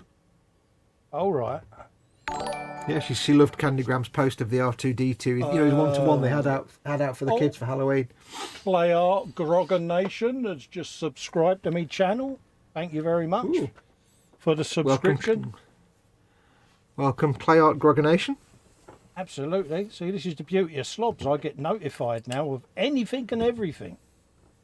You can actually only you can set that so it pops up on screen. You know, for the viewers. It did pop up on screen for the viewers, Fox. Oh, did it? I must have. I just turned around and I must have. Yeah, that's how I was able to read it out off the screen, mate. Yeah. Sure. This week's award for stating the obvious. Sure. Yeah, that also works for subscribers, super chats, patrons, and buy me a coffees. Your name comes up on screen. I think it must have gone by the time I turned my head round. So, well, I've got it set on a 5-second delay. Maybe I turned around really slowly. What are you painting there? What are you painting there? What are you painting there? What are you painting? What are you painting? What are you doing? What are you doing? Turret. I'm just playing with something. Steady not now. the end. Yeah, it's not the end result. I'm just playing with something. Just as excuse me. You're playing with your turret. Yeah. Might do it with airbrush. What is it you're trying to do? I just want to lighten the centre a little bit, but. Yeah. What was your base colour? Avalanche Sunset. Okay. What's the colour you're trying to use? Real yellow. Okay. Try. Let me get my yellows out. If you're trying that dry brushing post shading technique, your yellow is quite transparent. Yeah. I would recommend. Yeah, but this is where you've got about 300 paints and I've got about 30, so bear that in mind. Yeah, no, actually. Okay, what yellows have you got? Apart from Uriel and Avaland. Flash Gits. Yep. Phalanx. Okay, try Uriel yellow and then a smaller highlight of Phalanx yellow. Yeah. And then if you've got Dawn yellow, you probably haven't. No, I ain't. No, don't worry about that. Yeah, Phalanx yellow. Yeah, it's just playing with something. It's just an idea I've got in my head. What are you like trying to do, like the airbrush centre panel shading, but with the dry brushing? Yeah, I might do it with airbrush. Well, that's what I did on that camouflage tank. It's all dry brush because I like doing that. Yeah. But you kind of have to get the right dry brush. Exactly. If it's small, I like using old, you know, the teardrop shaped base brushes, those ones. Yeah, yeah. If you get an old one of those, they're great for doing that centre of panels dry brushing. Yeah. But you've got to work in little circles. That's the thing. Yeah, that was. Yeah, I was using. Yeah. Yeah. What were you using? A big massive one or something? No, the one that's right in front of the camera. That one. That one. I didn't know you wave it. I can't see the telly, don't forget. I have to turn around the other way to see the telly box. Yeah. No, you can get really good effects that way. It just takes a bit of practice. Yeah. Which is what I'll teach you when we do our Lehman Russes. Absolutely. I'll stick with my normal way on this one of using the airbrush. You do it whatever way you want to do it. On that one, so I shall do that. Underneath the airbrush. I got you there. I say, underneath the arches, yes. Very good, yes. Absolutely. Absolutely. Right, well that makes... I've basically made the red bits look like they're made of, like, denim. And faded. It actually looks nice. I like that. Well, can I say, keep in mind, there's... it's not quite how it looks in real life, but... It's still a bit wet and shiny as well. Wet and shiny, you say? Nothing wrong with wet and shiny. Yeah, no. Underneath here. Yeah. Chaz. Unfortunately, shades take a while to dry.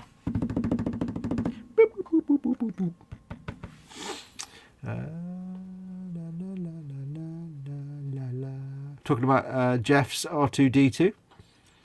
My favourite thing is to tell people they can give R2 a big hug if they want when they take pictures of themselves with him. Is that the same one that Chris did the part work? No, this is Jeff's one full-sized R2 that he had. He put a picture of the boom hut. He trundles it out at Halloween for the kids. It's full-size, fully working R2. Oh, mate. I think it's fully working. That would release the inner nerd in anyone, wouldn't it? Oh, yeah. Jeff, are you a member of the R2 Builders Club? Is it a proper, fully functioning R2, or is it, are you a member of the R2 Build? There is actually an R2 Builders Club where they build full-sized R2s. Yeah. He says, one lady showed me a picture she'd taken with R2 about 6 years ago. Yeah. And Claire says, you should be so proud to bring happiness and joy to so many others. Harry Styrene's in. He says, oh my God, I walk into wet and shiny. Yes. Wet and shiny. Are you See wet you or in, am I Harris? shiny? Which one of us is wet and which one is shiny? I think you'd have to be shiny. Judging by wouldn't the you? fact that I've got a bald canister, I would have thought I would be shiny. That makes me wet, and that's kind of unnerving in a lot of ways. You're always saying moist, though, ain't you? That's true. I am wet in that if you... I always run away from a fight. I'm a bit Walter the Softy wet, I suppose. Walter the Softy.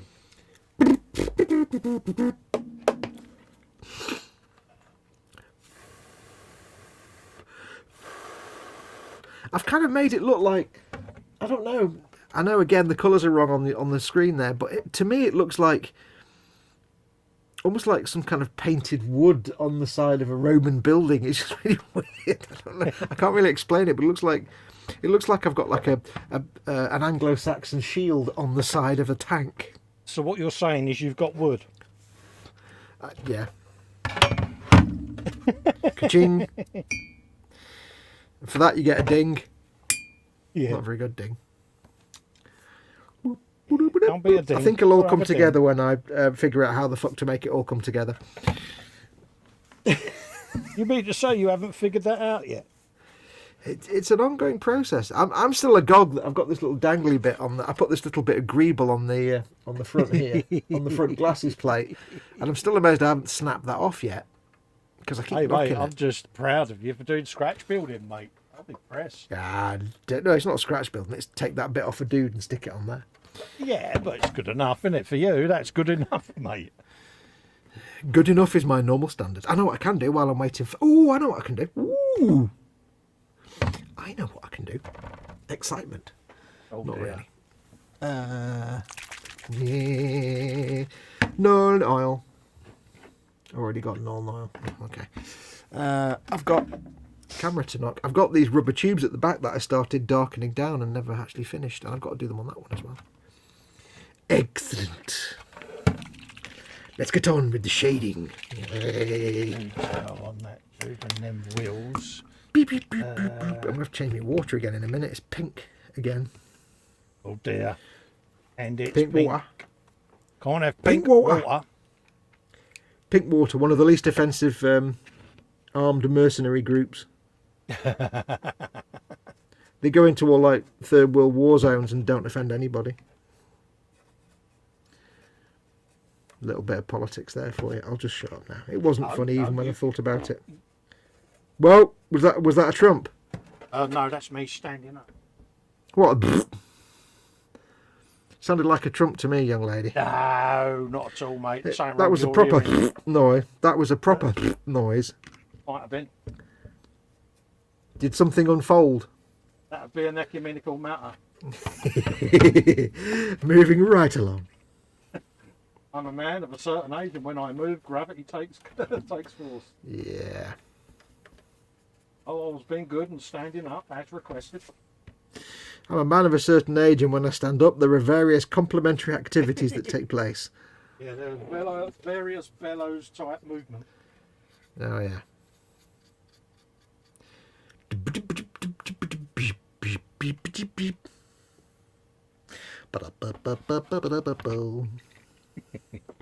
I've already made a bit of a hash of the tracks on these, but I hope I can recover that. Right, I'm just going to go and replace my water because it's a bit pink. Back in a Yeah, no second. worries. Yeah, no, that's all right, mate. What have we got? Candygram for Mongo's saying he can trigger R2's individual sounds so he can have conversations with people. Oh, wow. Harry says, oh my God, guys, you can tell how late it is there. Laugh out loud. He's also saying it really is the best feeling ever, Claire. I can't express how positively people react and the great feedback they're given me over the years. Hit me! Harry Styrene says, ever notice shaking washes even sounds dirty at this time of night?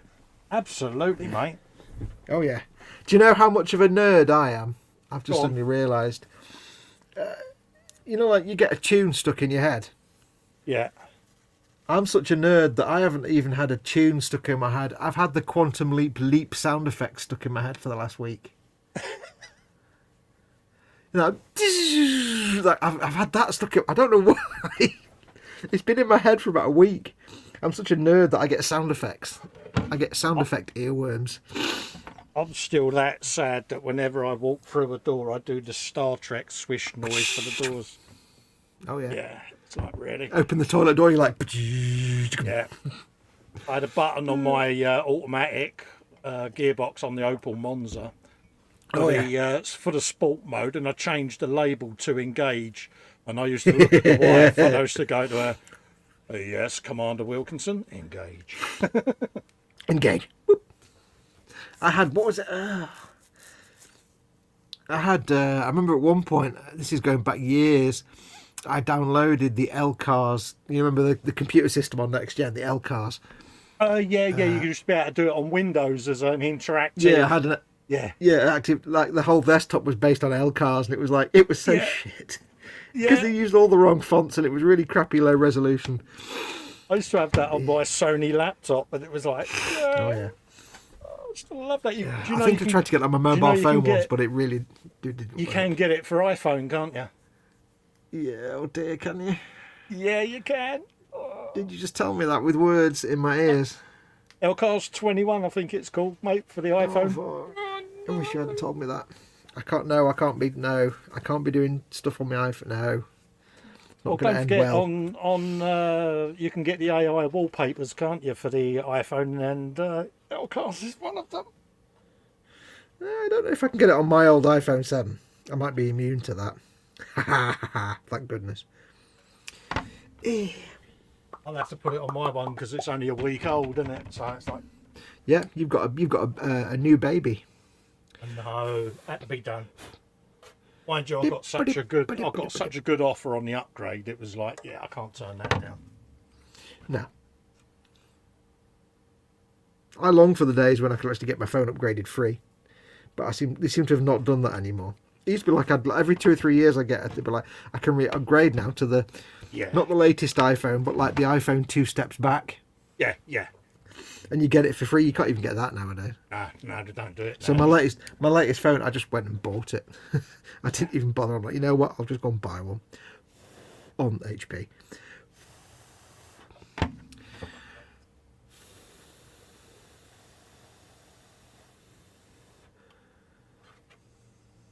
Why not come down to your local Juness store and get in touch with our great products? It sounds so wrong hearing it going. I just have this... Oh, it's me blowing on my bits. I have this overwhelming desire to stream playing Persona 4, but I can't. and you can't do it solo. It's more fun if you have a co-host, but again, I can't. It's so frustrating. I want to share the joy of Persona 4 with the people, but also the joy of me failing miserably to play it, because I would fail miserably to play it. Keep meaning to do the Grim Fandango stream, but I never get round to it. Yeah. Claire's saying, "Oh yeah, L cars." I know. Oh, it Yeah. looks so good on the iPhone. Oh. I seem to remember somebody somewhere actually. Bollocks! I'm putting a wash on this and I'm spraying bits of Null Oil, tiny dots of Null Oil everywhere. Looks kind of like oil splatter. That's kind of cool. That's interesting. Oh dear. No, I'm brushing on the Null Oil, but it's kind of speckling onto the bit underneath it because it's splatting off the end of the brush, and it's getting this kind of. It kind of looks like oil spatter. Oh. And seeing as these are fuel lines, that's kind of interesting. I forgot what I was saying now. Oh yeah, somebody took. You know, you get that software now where it can take like a few minutes of someone talking and completely recreate their voice. Yeah, yeah. Someone did that with Majel Barrett. Oh right. So they could basically get, you know, when she was doing the computer voice for the Enterprise D. Yeah. When she was the voice artist for the, you know, so they basically managed to get that. So they got this completely synthesized voice of Majel Barrett. So you could have it saying whatever you wanted.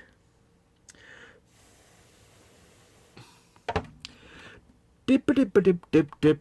I'm going to have to paint those tubes on that one because they're too light coloured. Harry Styrene saying Fox is an ASMR comedy. Blowing and breathing and shaking washes. Oh, yeah. Claire's saying someone did a HAL 9000 sim with all the screens too. Oh, wow. That kind of voice for HAL 9000. It's one of those like voices that you just don't get anymore. Yeah. Like, remember, like the original voiceover for the Stormtroopers in the original Star Wars. Yeah. It's this kind of 1970s, 1960s style voice that it's the quality of the recording. Yeah. Yeah, you don't get it anymore. It sounds different.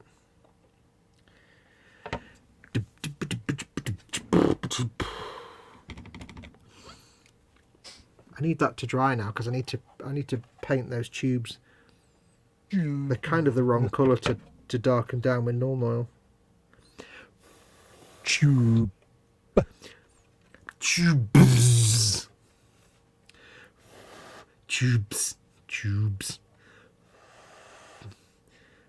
If there's one thing us Northerners do well, it's say the word tubes. Because we add like a C and H and about 18 O's. Yeah. Tubes.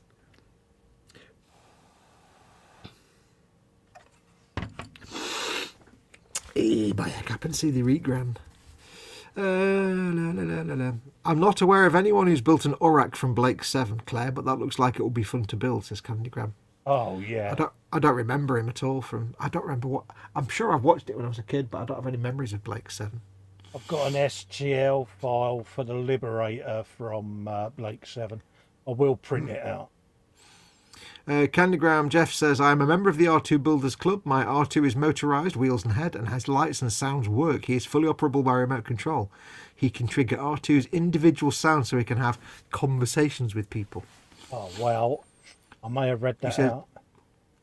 Oh, did you? Oh, was that when I was away filling my water up? No, you were sat there talking to me at the time. Was I? That's all right. I'll go. Actually, no. You sure you didn't read out when I was doing my water? Because No. You came back when you were When I came back, you were reading out about dirty washing sounds, and that's the next. No, that was Harry's. Nigel says, "What is L-Cars? What on earth is L-Cars?"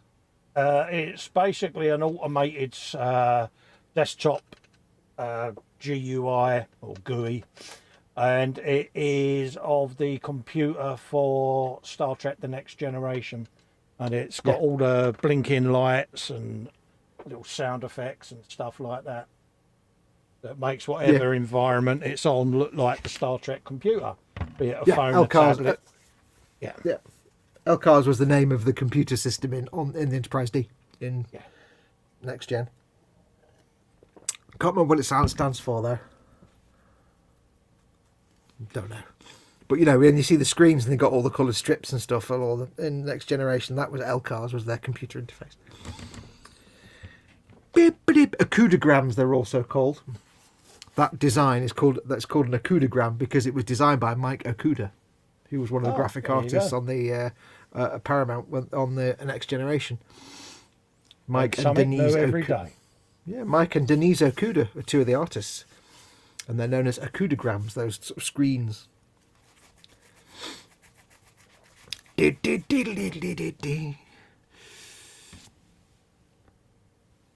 Aries Styrian says, I can't imagine Fox saying pubes. Pubes. You don't have to imagine it. You just made me say it. Pubes. Piop. Although me and my friends, we always go pubes because I don't know why. We pronounce it like it's spelt Pyobs. Pubes. Yeah. I worry. It's because it's one of those words that you never have to use in serious conversation. So whenever you use it, it's like, oh, that man over there, I could see his pubes, or or whatever. You snigger like a 13-year-old school kid. Yeah, you're not going to say, well, I was just brushing my pubes the other day. So you're not going to have conversations like that. I'd worry if you did. I'm backing away from that entire conversation, actually. Yeah, I was going to say, quit whilst you're behind there, mate. I mean, it's not my channel, but even I've got standards. I do know people who've built the B9 robot from Lost in Space, and one friend made a working replica of the Burroughs B205 control console that was used as the Jupiter 2's computer. Cool. Oh, that's it. Phil Bolton says, LCAR's Library Computer Access Retrieval System. Dear God, I'm a nerd. Thanks for the update, guys. And Claire, says Nigel's Modelling Bench. Yeah, that was a good bit of nerdage, though. I'll give him that. Aye, nerdularity. Yeah, I was impressed with that.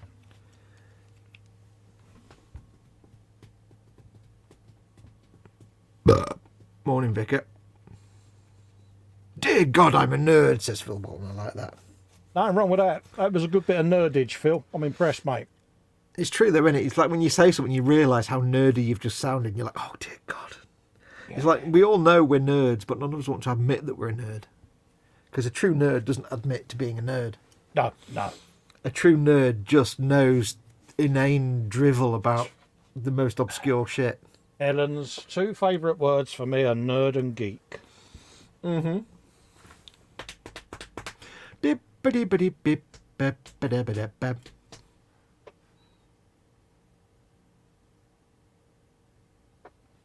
Unless, of course, it's something that benefits her and then I'm a good nerd or a good geek.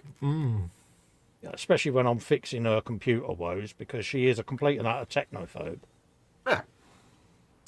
Like if I wanted to blurt out a nerdy thing, I would explain that if you watch the original Star Trek and you see a pipe going along the ceiling that says GNDN, yeah, the reason it says GNDN is because it stands for goes nowhere, does nothing. It's just it's just a pipe that looks good. Yeah. Good nerdularity. So whenever they say GN, it's just a pipe that says goes nowhere, does nothing. Does nothing. Yep. Three of the biggest nerds on YouTube in the same room, Colin, Fox and Nigel. Harry Styrene says, I love you guys. Somebody's been on the beer, I think. I love you guys. They're my best mates. I love watching Nigel's stuff because of that. Because I so relate to his extreme way of doing things, Anyone that can slice a 300 quid Titanic kit into so many little pieces to get it right. And I admire the fact that he's got the balls to do it, because as an engineer, it's going to annoy him. And we all look at things on kits. I did it with Concorde, where it's like, that's wrong. And it was messing with me that much that I had to cut it apart and redo it because it was bugging me. Yep. And I love that about him. But he does it in such a way that you can't help but love him for it. It's addictive. See, I'm to the complete watch. opposite. I just have to pick up my Tamiya saw and I start shitting kittens. Oh, I love it. I'm the complete opposite. You've got to watch him. He did one the couple of days ago. It was the Lancaster Canopy. And he had the Tamiya one and the HK one.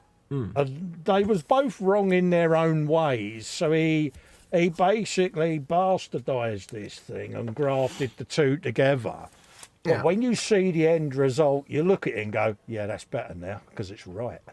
And See, I get it. anyone to me that can cut a canopy part Yes. is just balls of steel, basically. Oh, absolutely. And I sat there absolutely glued to the screen at 3 a.m. watching it. And I sent him a message. I was like, yeah, top job, Nigel. I loved it because that is so me. I'll get that inner nerd about me where I'm like, I can't live with that detail on that kit because it's so badly wrong. You've got to change it. Well, that's where I'm impressed because as everybody will know, and I say this all the time, but those who haven't watched before might not know, but I always say I am 100% a painter, not a builder. Yeah. So for me to do something like that would be just unheard of because I'd be like, Yeah. that's what I'm saying. I just have to pick up my Tamiya plastic saw and I'm having the cold sweats and everything. Even at that point, I'm already panicking by that point because I'm like, oh, I'm going to break something. And I get the cold sweats if I've done a build and I've not picked up the Tamiya saw. yeah. Well, I mean, you just pick up the saw and go hack, hack, hack, hack, done. And I'm like, oh, but what if I, oh no, but if I don't do that, and what if I do this, and what? Yeah. I'm a painter, not a builder, so doing the building bit is, I mean, doing the building bit's fine, but doing the actual. Oh yeah. I mean, if modding, any of you haven't watched Nigel's channel, especially what he's doing with that Titanic, you are in for a treat. Go right back to the beginning. Watch and listen to why he's doing it in the first place, and then you'll get it. Because a lot of people don't. A lot of people see a bloke cutting the kit up and go, "Oh, what are you doing that for? It's pointless." Well, if you understand why he's doing it, you'll get it. And yeah, and it's his enthusiasm. Yeah, I can understand it. I just don't have the balls of steel to do it. And it's just his enthusiasm for it. It just tickles me pink, mate.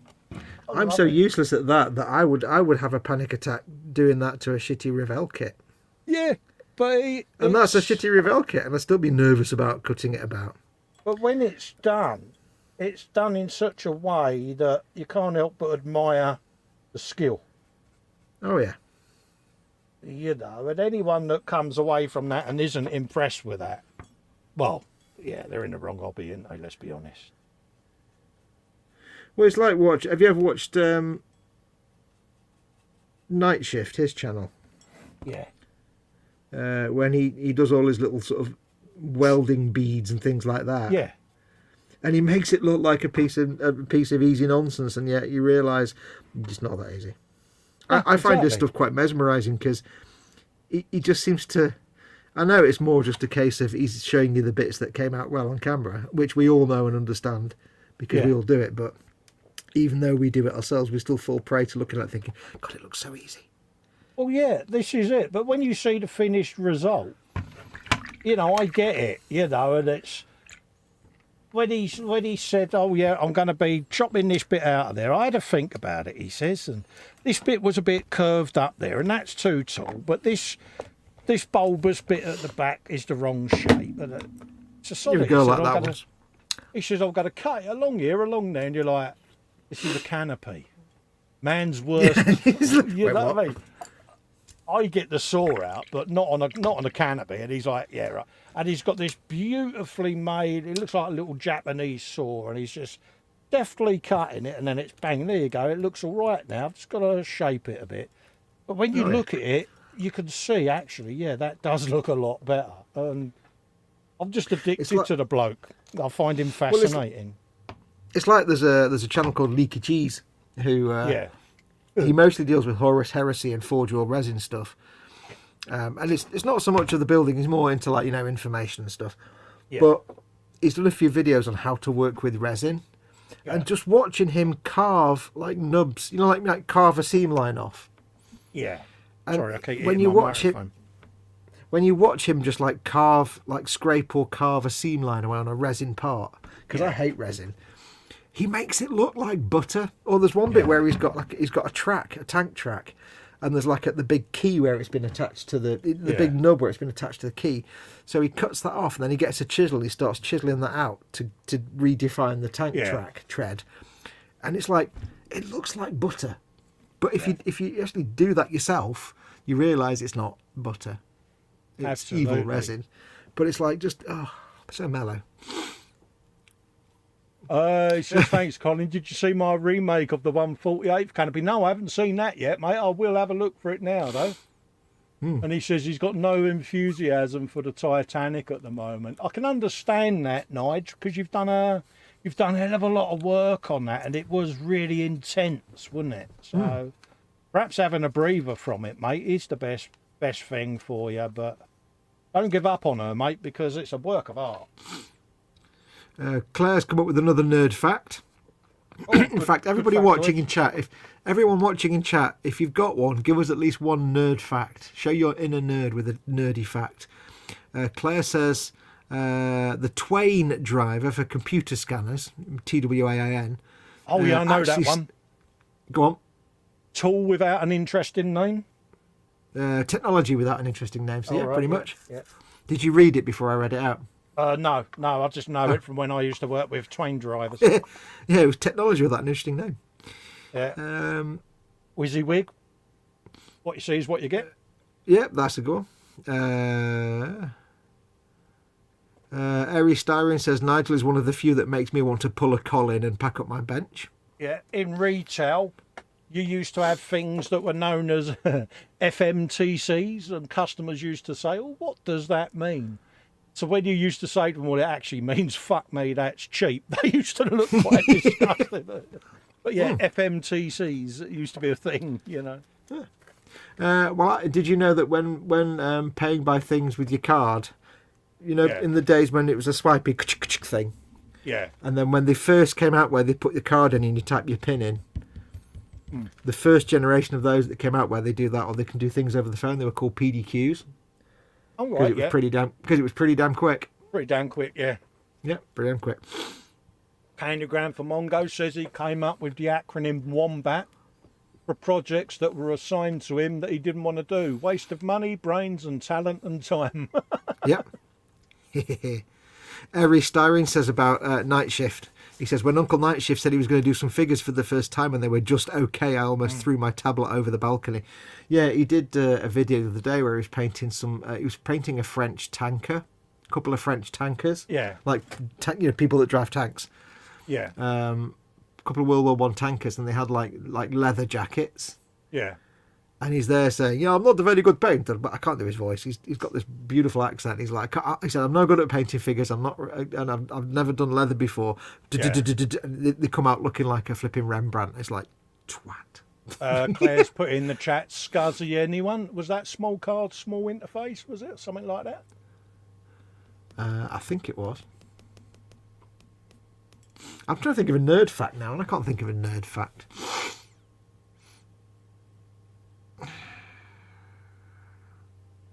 I'm now actually struggling to try and think of a nerd fact. Blank. Serial interface. Ha.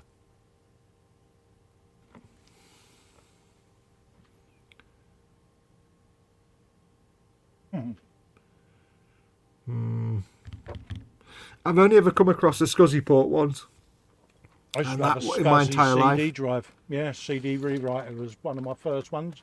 That was a SCSI. I had, mine was a SCSI read-only CD drive.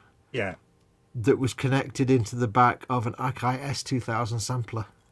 Oh. So I could load sample libraries off CDs. That's the only time I've ever... Fox, give us a Warhammer fact. Oh God, I've got to think of a Warhammer fact now. I can give you a trump. Hang on.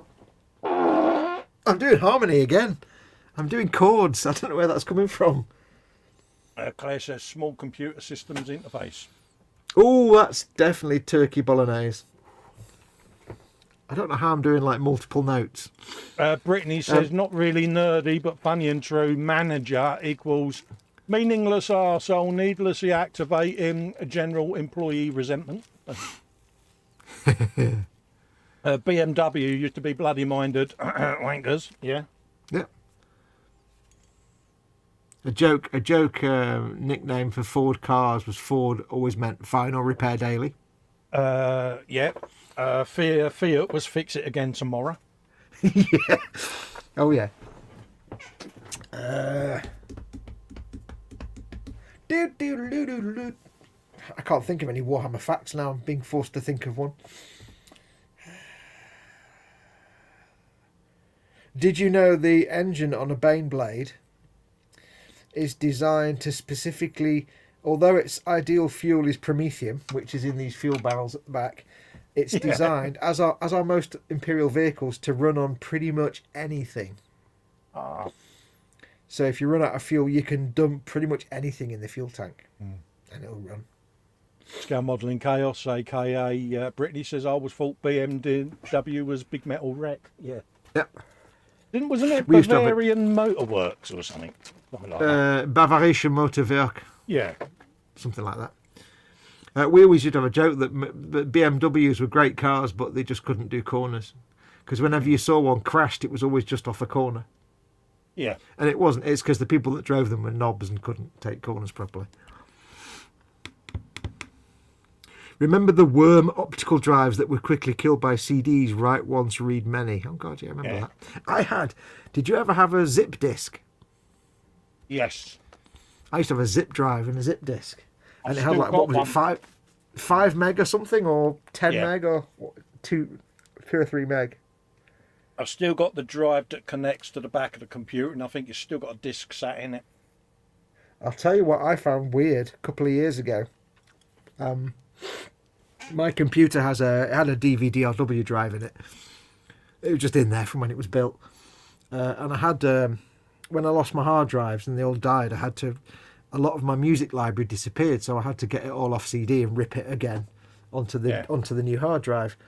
And the DVD drive died, the DVD-RW drive. I had nothing to rip the CDs. So I went online to find just a USB, either CD or DVD drive, and it was so hard to find one. It was like just nothing. I found after about an hour of searching, I found one single USB DVD drive that I can put a CD in, and it will rip This the is CD. the thing now, because optical media is becoming obsolete, isn't it? Yeah, and this was only a couple of years ago. I'm like, oh God, really?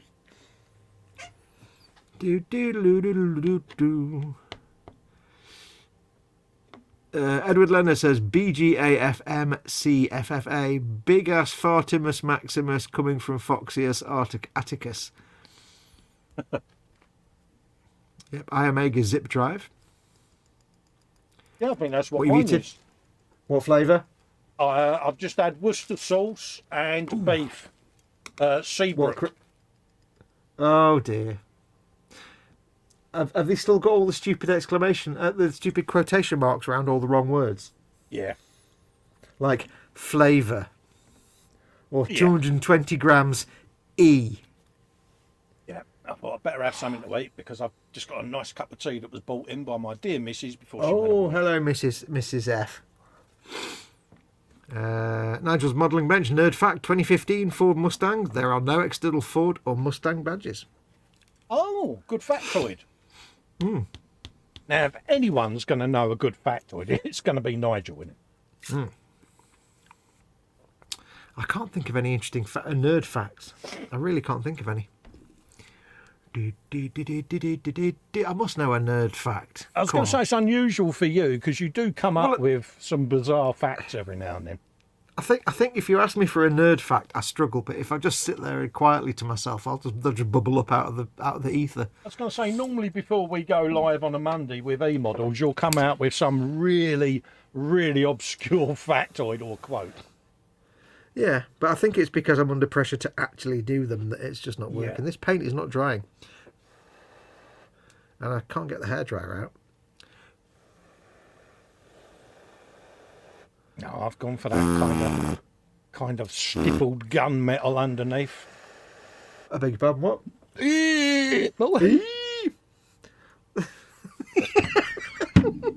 That was a spider donkey. That was a spider ass. Sorry, folks. Sorry for that. That was a spider boar. Never mind a spider pig. Oh dear. Oh dear. That was brewing up, that one. There. Oh, matron. Everything's drying really slowly today. I don't know why. It's most frustrating. Come on, Fox. Come on, nerd Mind facts, you, though, Fox. it Come has on. got a lot colder, isn't it? So it could just be atmospherics, mate. Not in here. It's still warm in here. Come on, nerd facts. Nerd facts. Think. Think. Thinkity, thinking. I've got me thinking pants on. And yet... I've got me thinking pants on. Thing is, why do I believe you would have thinking pants? You don't? No. What do you do when you need to think? Scratch me head. Oh no, don't know why. I must have some. Come on, Fox. I need to on, impress. I need to impress the people with my nerdular knowledge, and yet my nerdular knowledge has buggered right off out the door and gone to the pub. God damn it! You've got to have some kind of Carl Sagan-esque style factoid in there somewhere. Not really. Hello, Mama Fox. Hello, Mum.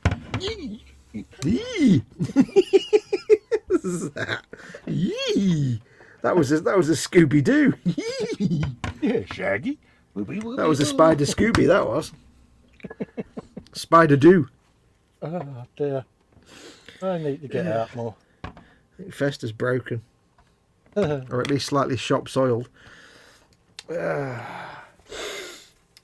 Okay, then nerd fact. Carl Sagan never actually said billions and billions.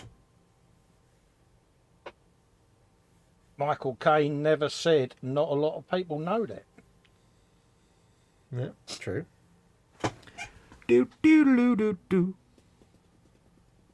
Claire says, I've met Steve Jobs, Bill Atkinson and Chris Espinosa a number of times. A few name drops. Oh, good girl. Oh, I remember. I got sent an email once, many years ago, when I had a little tiny, before I had a website, and I had my music online. It was on a website called mp3.com. Oh, right, yeah. Where you could upload your music and people would listen to it and download it and you'd make money. Yeah. It's a bit like YouTube, but for me, this is back in the early 2000s. Yeah. And apparently, I was sent a photograph by someone who went to the Apple conference that they had every year where Steve Jobs would get up and announce the new Mac products, whatever it was. Yeah. Mac Expo. And apparently they were showing something off on the latest Mac in like 1999 or 2000. And on the big screen, they had them doing something, and it was basically my mp3.com page. Oh, wow. My artist, it was like it was like MySpace when that was like, you know, for bands and stuff, but it was like MP3. Yeah. So it was like my dog sounds music and stuff. I don't know what they were doing. I just sent it. He said, "Hey, your music page was on their presentation." Yeah, I'm like, cool. I didn't make any money off it, fuckers.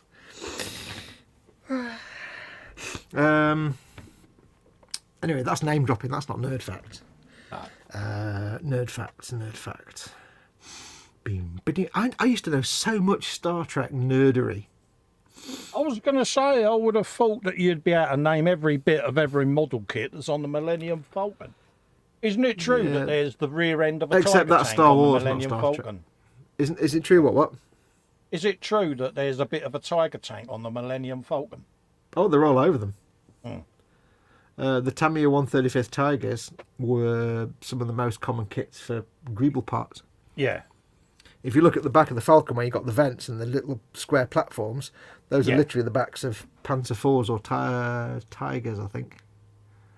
There's loads of them. There's an entire Porsche engine on the Falcon. Oh, really? You know, you got the cockpit there, and then there's Yeah. that the wall here, and there's a big blobby thing next to it. Yeah. That's one half of a 1/12 scale Porsche Carrera engine, Tamiya 1/12 scale Porsche Carrera kit, and the other half is on the other side, on the other mandible. It's that big grid-shaped, round, curvy thing. It's the engine block, half the engine block. No, we get a nerdy fact out of you then. Panzer Koenig's in and giving everybody hugs. Hello, Panzer. You all right, pal? Aries Styrie says the wood frog can hold its pee for up to 8 months. Oh, wow. Good factoid. Candygram says common computer problem acronyms, PEBCAC, which we all know. Problem exists between chair and keyboard. Yeah. Aries Styrian says the first person convicted of speeding was going 8 miles an hour. I think people are just looking things up on the internet. That's not what we're asking here. It needs to be a nerd fact that you actually know. It needs to be nerdy, not just facty. Nigel says Fox, who would be good at this? Vincent, because he knew some quality nerd facts, didn't he? Oh yeah. Here's a nerd fact. Here's a nerd fact. Star Trek Voyager. When they were making the filming miniature of the USS Voyager. Yeah. At that point, there was the production team for Deep Space Nine that you obviously know every episode of, and there was the production team for Voyager. Yeah. And never the twain shall meet. And they apparently the two different sort of producers that have each one, they weren't that keen on each other. Yeah. And people who were working on DS9 weren't allowed to go and help out while they were setting up Voyager. It was like completely separate. But they were making the studio model for the Voyager, and they were really pushed for time. Yeah. And I think it was Michael and Denise Okuda, the Okudagram guys. I think they were on Deep Space Nine at the time. Yeah. And I think it might have been Rick Sternbach, or it might have been, I've forgotten his name. The other guy, Andrew Probert, I think. Hang on. It might have been Okuda that was... Anyway, whoever was building the Voyager model, some of the guys from DS9 came to help out. Yeah. Because they were like, we're really struggling to get this thing built. And it was like doing it in someone's garage. So they came to help out, but they had to keep it really quiet until the very last day when they were just putting the final touches to it. And the producer from DS9 walked in. Yeah. And there's half the model makers from the DS9 team helping build the Voyager for the Voyager team. Yeah. And they're all like, shit, we're all going to get so fired.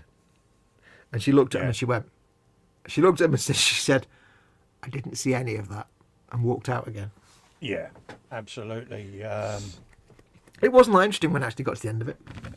From folks not fall out in the chat, if you don't mind. I know there's two sides to every story on things. Can we keep intergroup politics away from the stream if possible, folks? I'm not going to take sides on any of that.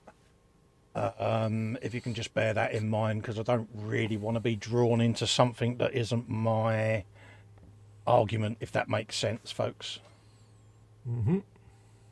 That would be massively appreciated, because I've been a victim of it in the past myself, and I don't want to be the bad guy for saying anything out of place. Yeah. Moving on. Retro Rabbit says, I was also on Mr. Dress Up, a CBC Kids in the 1980s, because my next door neighbour was a producer on the show. That was my 15 minutes of fame. Yes, I once... oh, God, I was once in the background on Swap Shop when Keith Chegwin was at a place, and I was in the park at the time. Yeah. That's all I'll say on that one. Yeah. I went to the auditions for a show on ITV when I was a school kid called How to Be Cool. Yeah, thank you, Claire. I didn't actually get it, but yeah, I went to the auditions for that. Absolutely. What we got there? Yeah, Panzer's giving out the Festa hugs, the Fox hugs. Pox? Who's Pox? Don't know. Pox. Edward Squishy hugs. That's me after all that. After all that Foster's. Absolutely. Panther saying hi again. All lunches served. Absolutely. Absolutely. Jeff saying there, I remember Mr. Dress Up. I lived on the US side of the border and we could pick up Canadian TV. Oh. Days. How did we get from nerd facts to name dropping? I don't quite know. Well, if we're going to go name dropping, when I was a season ticket at the Ambers, I used to sit in a little gaggle, and in that gaggle was Ray Winstone, Leslie Grantham, David Essex, and most of the EastEnders cast. Can't stand Ray Winstone. One of the nicest people you'd want to say hello to, mate. Yeah, no, but as an actor, I can't stand him. He was in that. He was in Black Widow, and it was like, the film is ruined. It's the person in it, you know. I mean, I'm sure he's a nice guy, but as an actor, I can't. It's a difficult one because I can honestly feel for the bloke because he is really typecast because of his demeanour and accent. He's kind of always playing the same parts, isn't he? Well, that's the thing. But then you could say he always plays the same thing because he just plays Ray Winston, and he's not got the range to play more than one character type. He's quite an intellectual character away from the screen. You know, it's a shame that side of his personality is not really seen much. You know? It's a bit like Sean Connery just always played Sean Connery. Yes. It's that kind of thing, but I don't know. I can't. Who was it who entered who entered a lookalike or a singer-like or whatever and came third? It was a famous celebrity, wasn't it? I don't know whether it was Sinatra, Presley, or Sammy Davis Jr. But one of them entered a lookalike, sound-alike competition and came third. I thought that was probably brilliant. Elvis Presley, I reckon. Yeah, but yeah. I was going to say anyway. I can probably beat everybody unofficially because my parents used to hang out with all kinds of actors and lovies when they were young. So I've not necessarily met, but I've met quite a few. And by contact. Dad was in the TV. Was he a cameraman, Fox? He was a cameraman, and Mum was a floor manager, but they did loads of other stuff as well. So, you know, somebody just mentioned met all the three Sutherlands, Aries Star, and it's like, yeah, Mum used to know Donald Sutherland, and used to hang around with John Thor and go out on the piss with John Thor and other such actors. They used to take the absolute piss out of John Thor. Yeah. When he... because in reality, John Thor had... Like, he was a northern lad. He was like, not a Manchester lad, but, you know, he was a northern lad. But he got a role in a drama called Red Caps. Excuse me, Red Caps. Yeah. And he had to develop a southern accent, so that's where that kind of Morse voice came from. Yeah. Because he developed that, but he'd started speaking like that all the time. Oh, really? But in reality, he's like, up and, you know, northern lad. And he lost it to the Red Cap, and they just take the mick out of him all the time. Retro Rabbit says he once got into trouble on Beauty and the Beast because he kept making the primary cast laugh while having fake conversations with them. Good factoid, mate. Yeah, you're supposed to sit there and just go blah, blah, blah, blah, blah. Absolutely. Scale Modelling Kale says, I was filmed for a TV show called Games Master, but I didn't make the final cut. Still, I got to meet Dexter Fletcher, Bugsy Malone. Yeah. Yeah, we don't talk about Games Master when it was Dexter Fletcher. Because... Games Master was Dominic Diamond, and then when he left, and it was Dexter Fletcher. We don't talk about that. Who's Dexter Fletcher? Do you ever watch Press Gang? The children's ITV thing was like these kids who were journalists. No. He's an English actor who always played Americans, but he's like a young lad. You'd recognise him the moment you saw him. Yeah. But he did Games Master, but we don't talk about that. Oh, look at this one. Candy Graham for Mongo. He says, I've got an I5 with an H from Isaac Hayes with an H, the singer of the Shaft song. Now, that is a good fact. Yeah, I think that basically beats all of us. An I5, I mean, well, you know what I mean? Especially from Isaac Hayes. Yeah. Yeah. Edward Leonard says, did you guys have HR Puffin stuff and Sigmund and the Sea Monsters kids shows when you were growing up? No. No, we had Sesame Street, Banana Splits and that. Nigel's got a nerd fact. Rolls Royce used to have an old RB199 Tornado engine that was on a wheeled trolley and was run up to speed to vacuum out the test beds before testing a new engine. Now that's a good factoid. Brittany saying bowed down to Jeff. He's totally beaten everyone. The i5, yeah, definitely. I've just remembered a sort of name drop nerd fact about my grandmother, but yeah, go for it. Go on. I can't 100% remember who it relates to. I'm trying to think who it is now. I can't think of who it is. I think my grandmother may have had an affair with someone. Yeah. Who was a very well-known singer. But I can't remember if it was an American guy or if... Who was the guy... Who's the singer that did the When a Child Is... But who was that? Johnny Mathis. It might have been Johnny Mathis, but it might have been an American guy. But I can't think who the American guy would be. It might have been an American guy. But I can't think who it was. But for some reason I'm thinking Johnny Mathis, but it's not. It was an American. I can't think. Anyway. Black American singer from the 60s and 50s, 60s and 70s. Probably, I think, very well known, but I can't. It's just anyway.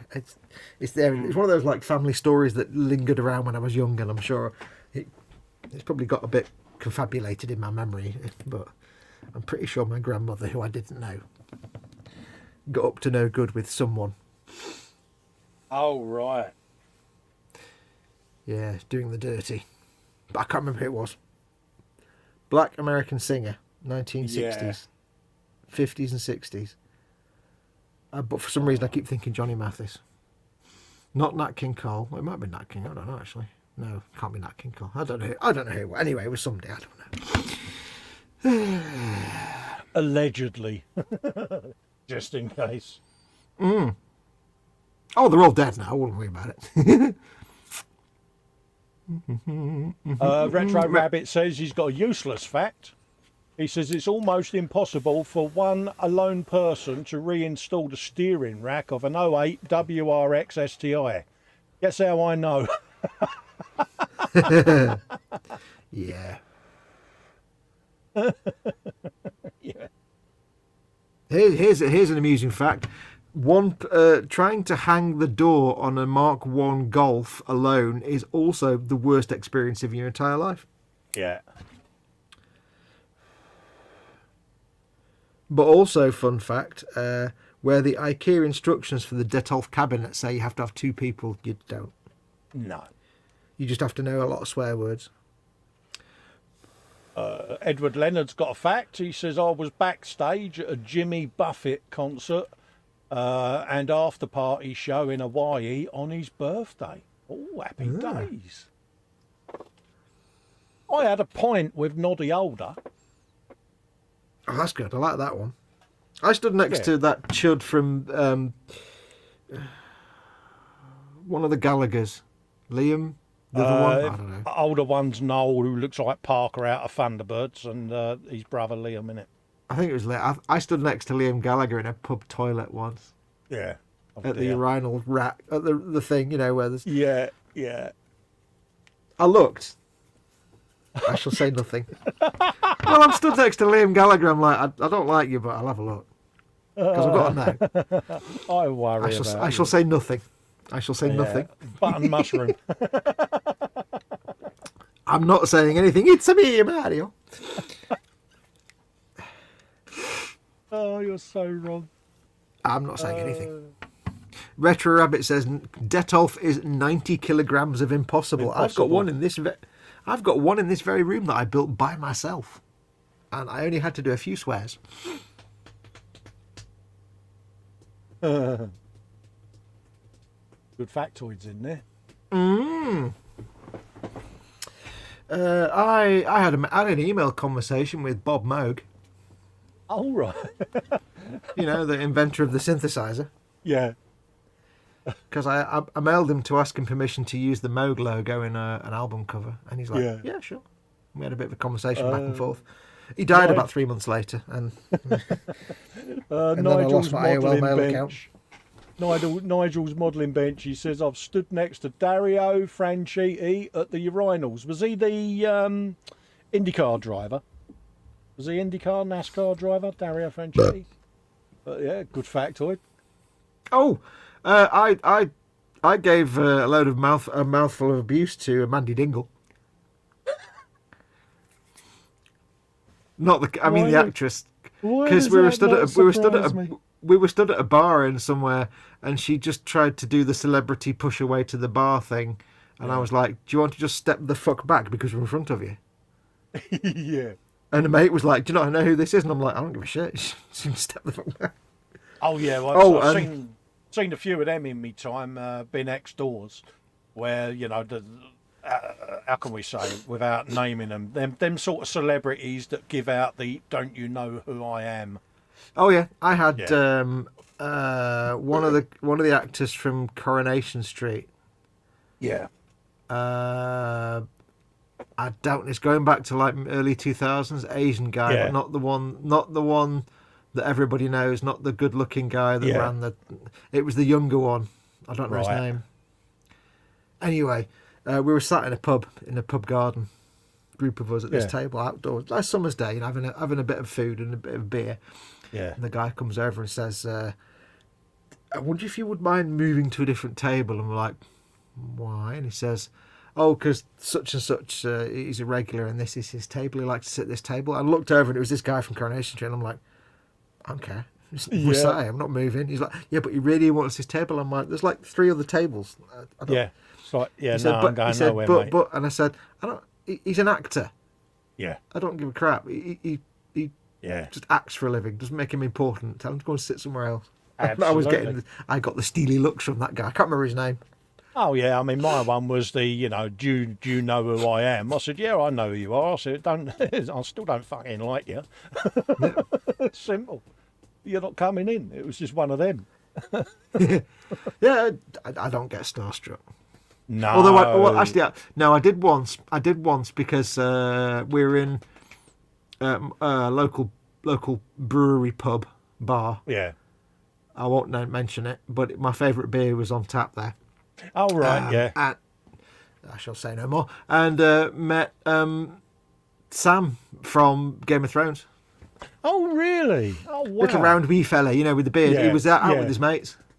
Oh. Who's really not? I got a photograph. I've got it on my phone. That's right. Yeah, Claire was at a corporate event where Jim Bowen was the host. Did he wheel out a speedboat, Claire, and go, "This is what you could have won"? Was it a speedboat or was it like a Austin Vauxhall Viva or something? Yeah, it used to always be like an old basic model Metro or something. Metro, that's it. Yeah, it was always a Metro. So how can you share the car? One person lives in Sheffield and the other one lives in Rotherham. You've both won this car. Yeah, and there's a good internet meme where there's like a photograph of like a 1980s council estate in like Birmingham, and there's like a speedboat just dumped in the middle of the road. And it's like, you know, the consequences of Bullseye were seen far and wide around the UK. Well, yeah, I mean, they used to, you know, a caravan. You know, I can remember. I'm sure there was someone that won the caravan but didn't have a car. Yeah, it's like, well, yeah. Well, you could flog it though, couldn't you? I don't know. I'm sure I read something recently, which was, I'm sure I read an article recently, which was an interview with a guy who I think only one person ever won the speedboat. Yeah. And I seem to remember reading in this interview with one of the producers, and they said we were kind of like, shit, what do we do? Because when that speedboat was on display on the programme, it was just a loaner. It was on loan from the company just to have it there on the show. Yeah, it wasn't intended that anybody would win it. Speedboat, yeah. Yeah, they're like, shit, now we've got to give a speedboat away. Oh, crap. They didn't think anyone would ever win it. I just wondered what on earth went through their mind going, I know what the contestant would like to win. I'd like to win a speedboat. I mean, well, the thing is that you can see it because that's the kind of luxury item that their viewers would never, ever in their lifetime ever afford. Yeah. So it kind of makes sense to have the most ridiculously luxury prize ever. Yeah. Not as bad as Blankety Blank. Some of the things that they had as prizes, mug holders and mug trees, and yeah. Oh yeah.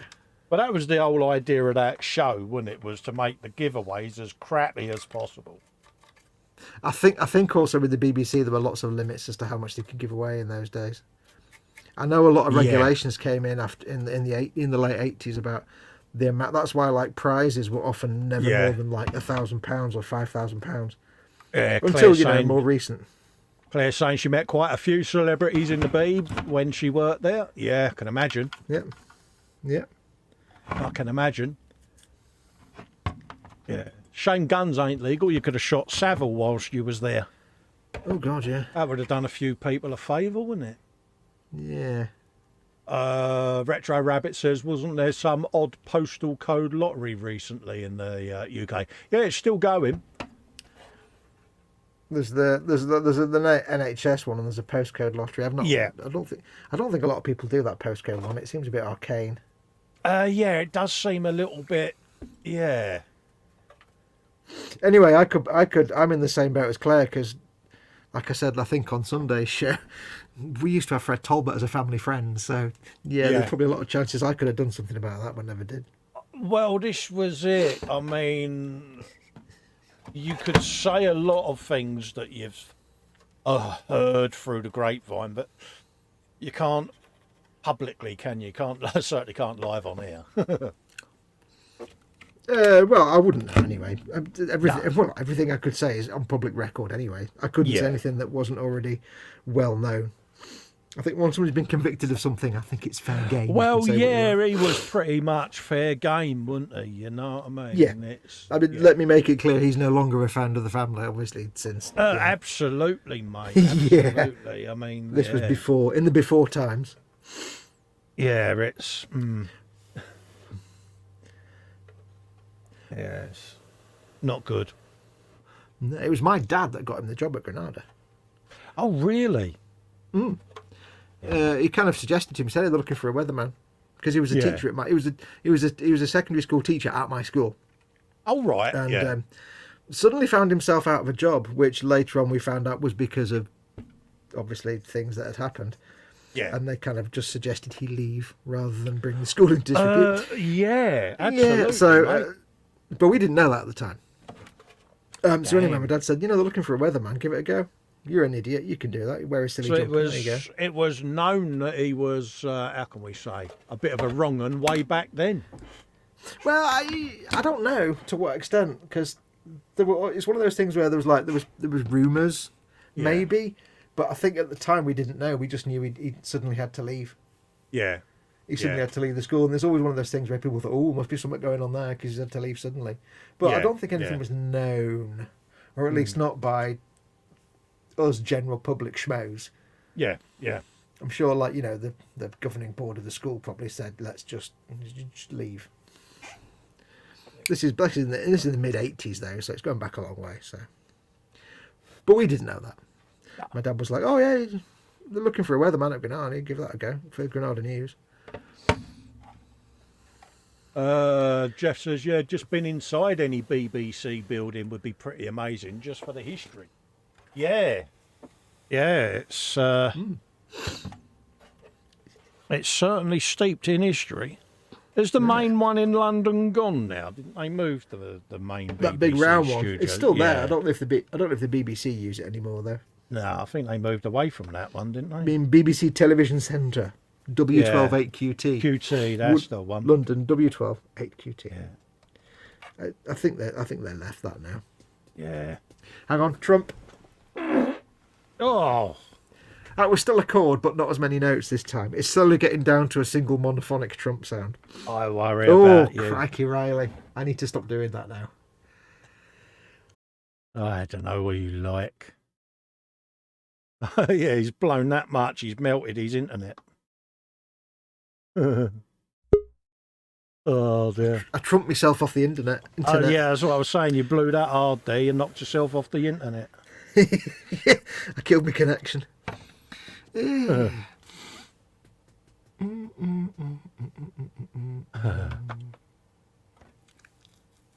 Oh, what's he gone then? Claire saying he'd gone by then, but she met Julia Bradbury, Louis Theroux, and Alan Yentob. Oh, Ooh, Louis Theroux. Louis Theroux. yeah, that's the bloke. Retro Rabbit says some girl in my sister's grade made false claims against his music teacher because of some bad grades. It was also my friend's dad and ruined his career life. Yes. That's the thing, isn't it? That's when someone makes a fake claim, that's even worse, isn't it? Because, Yeah.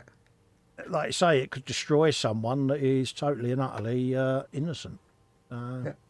I mean, really, people shouldn't be named until they've been convicted, should they? No. It was weird though, because going back to the thing with Fred, it was weird because the police came here and spoke to us. 'Cause, Yes. I went to the school where he was. My two brothers went to the same school. Absolutely. So they're going to want to, yeah. Yeah, my oldest brother went on a school trip. Yes. At which Fred was one of the teachers that went with him. So.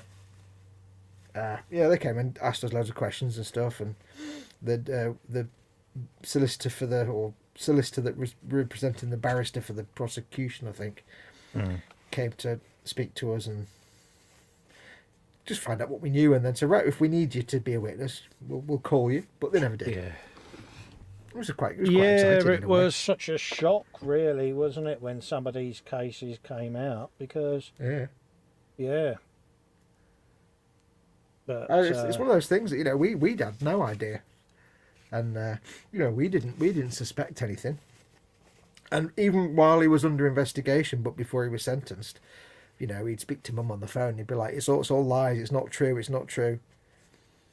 Turns out he was lying. this is the trouble. They're very clever, aren't they, at convincing people that they're not what they are. And but having said that, did you ever watch any of the clips of his police interview? no. There's a classic moment when the criminal who thinks he's so smart but makes a complete dick of himself. Yeah.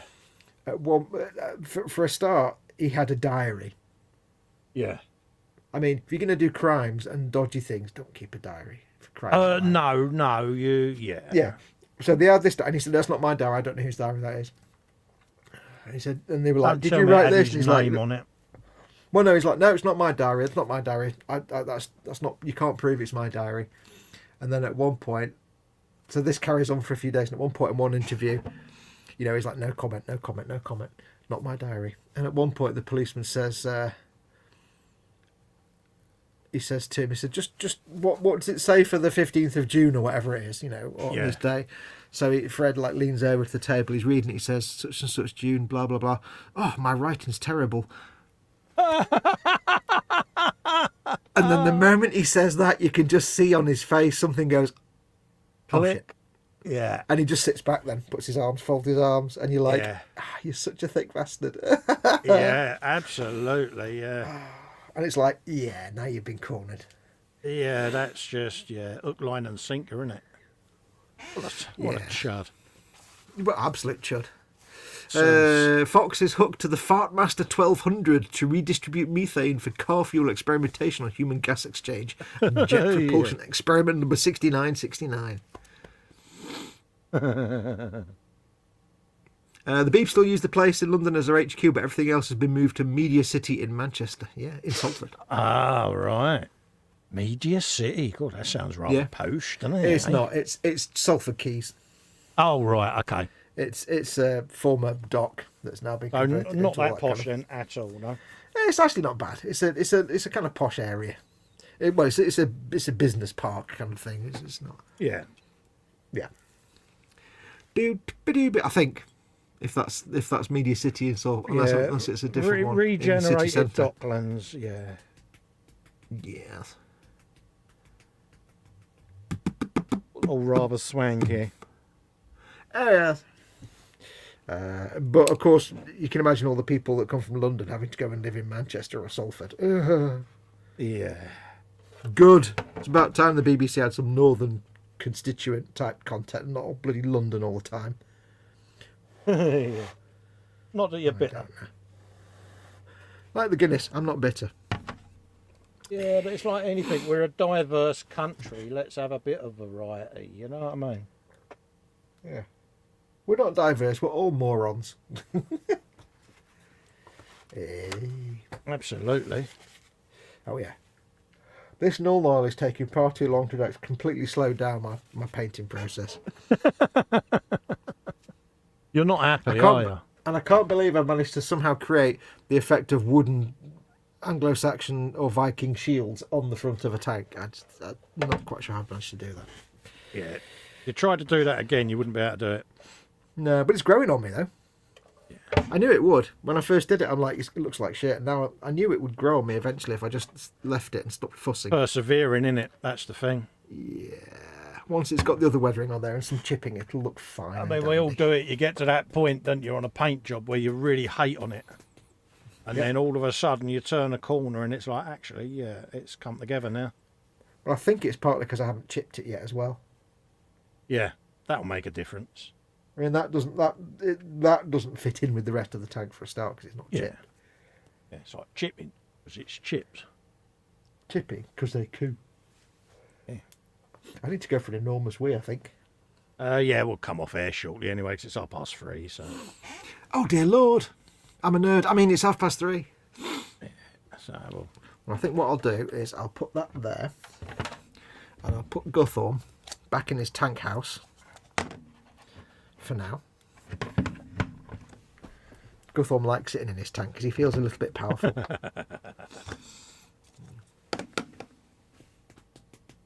Using the Fox analogy, does this mean we're diversely moronic? Oh, yeah. Oh, yeah, definitely. Rabbit says, facepalm, just received an email from my professor saying he'll be 10 minutes late for our lab this morning, 13 hours ago. Oh. Oh, yeah. It's impressive, then. Oh, yeah. Put that on there. That can stay on there, ready for Sunday. Yep. Oh, yeah, Sunday. For your trouble. I'm going to try and do some painting this weekend, but I did, like an idiot, install Persona 4 on my computer. It's not going to end well. All right, let's have a... We're up.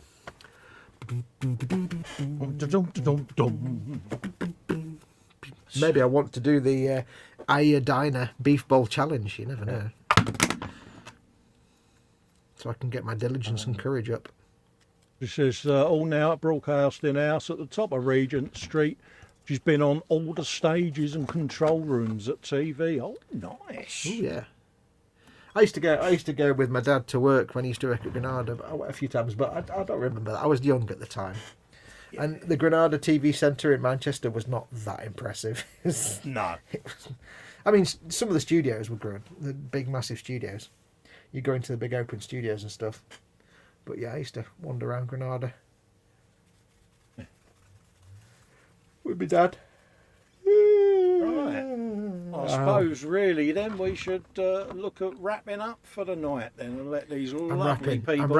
I'm rapping. Sorry. Yeah, let these lovely folks get off to their beds and have a chillax. Yes. I'd like to say a big thanks for joining me and Fox tonight. Yeah, massively thank you. Appreciated. We've had some weird conversations tonight. Absolutely. Thanks for all your input, your chats and everything. And always nice to spend some time with you. Are you on Saturday, are you, Fox? Are you doing your gaming Saturday or are we all reconvening Sunday? Probably not at the minute. Not just yet. Not ready to get back soon. Into the... Yeah, no, that's all right, mate. Well, Sunday, yes. I'll most likely be around on Sunday.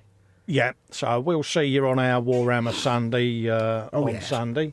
I'll see you on the brunch with Dave. So you'll see him before then, yeah. So until then, I look forward to seeing you all on the brunch. That was free. Spending the afternoon with Fox on the Warhammer Sunday. Like and subscribe to both channels. Stay safe, everyone, and look out for each other. And yeah, we'll see you on Sunday, folks. Aye. Be good. Bye bye for now. Adios, amoebas. Bye bye.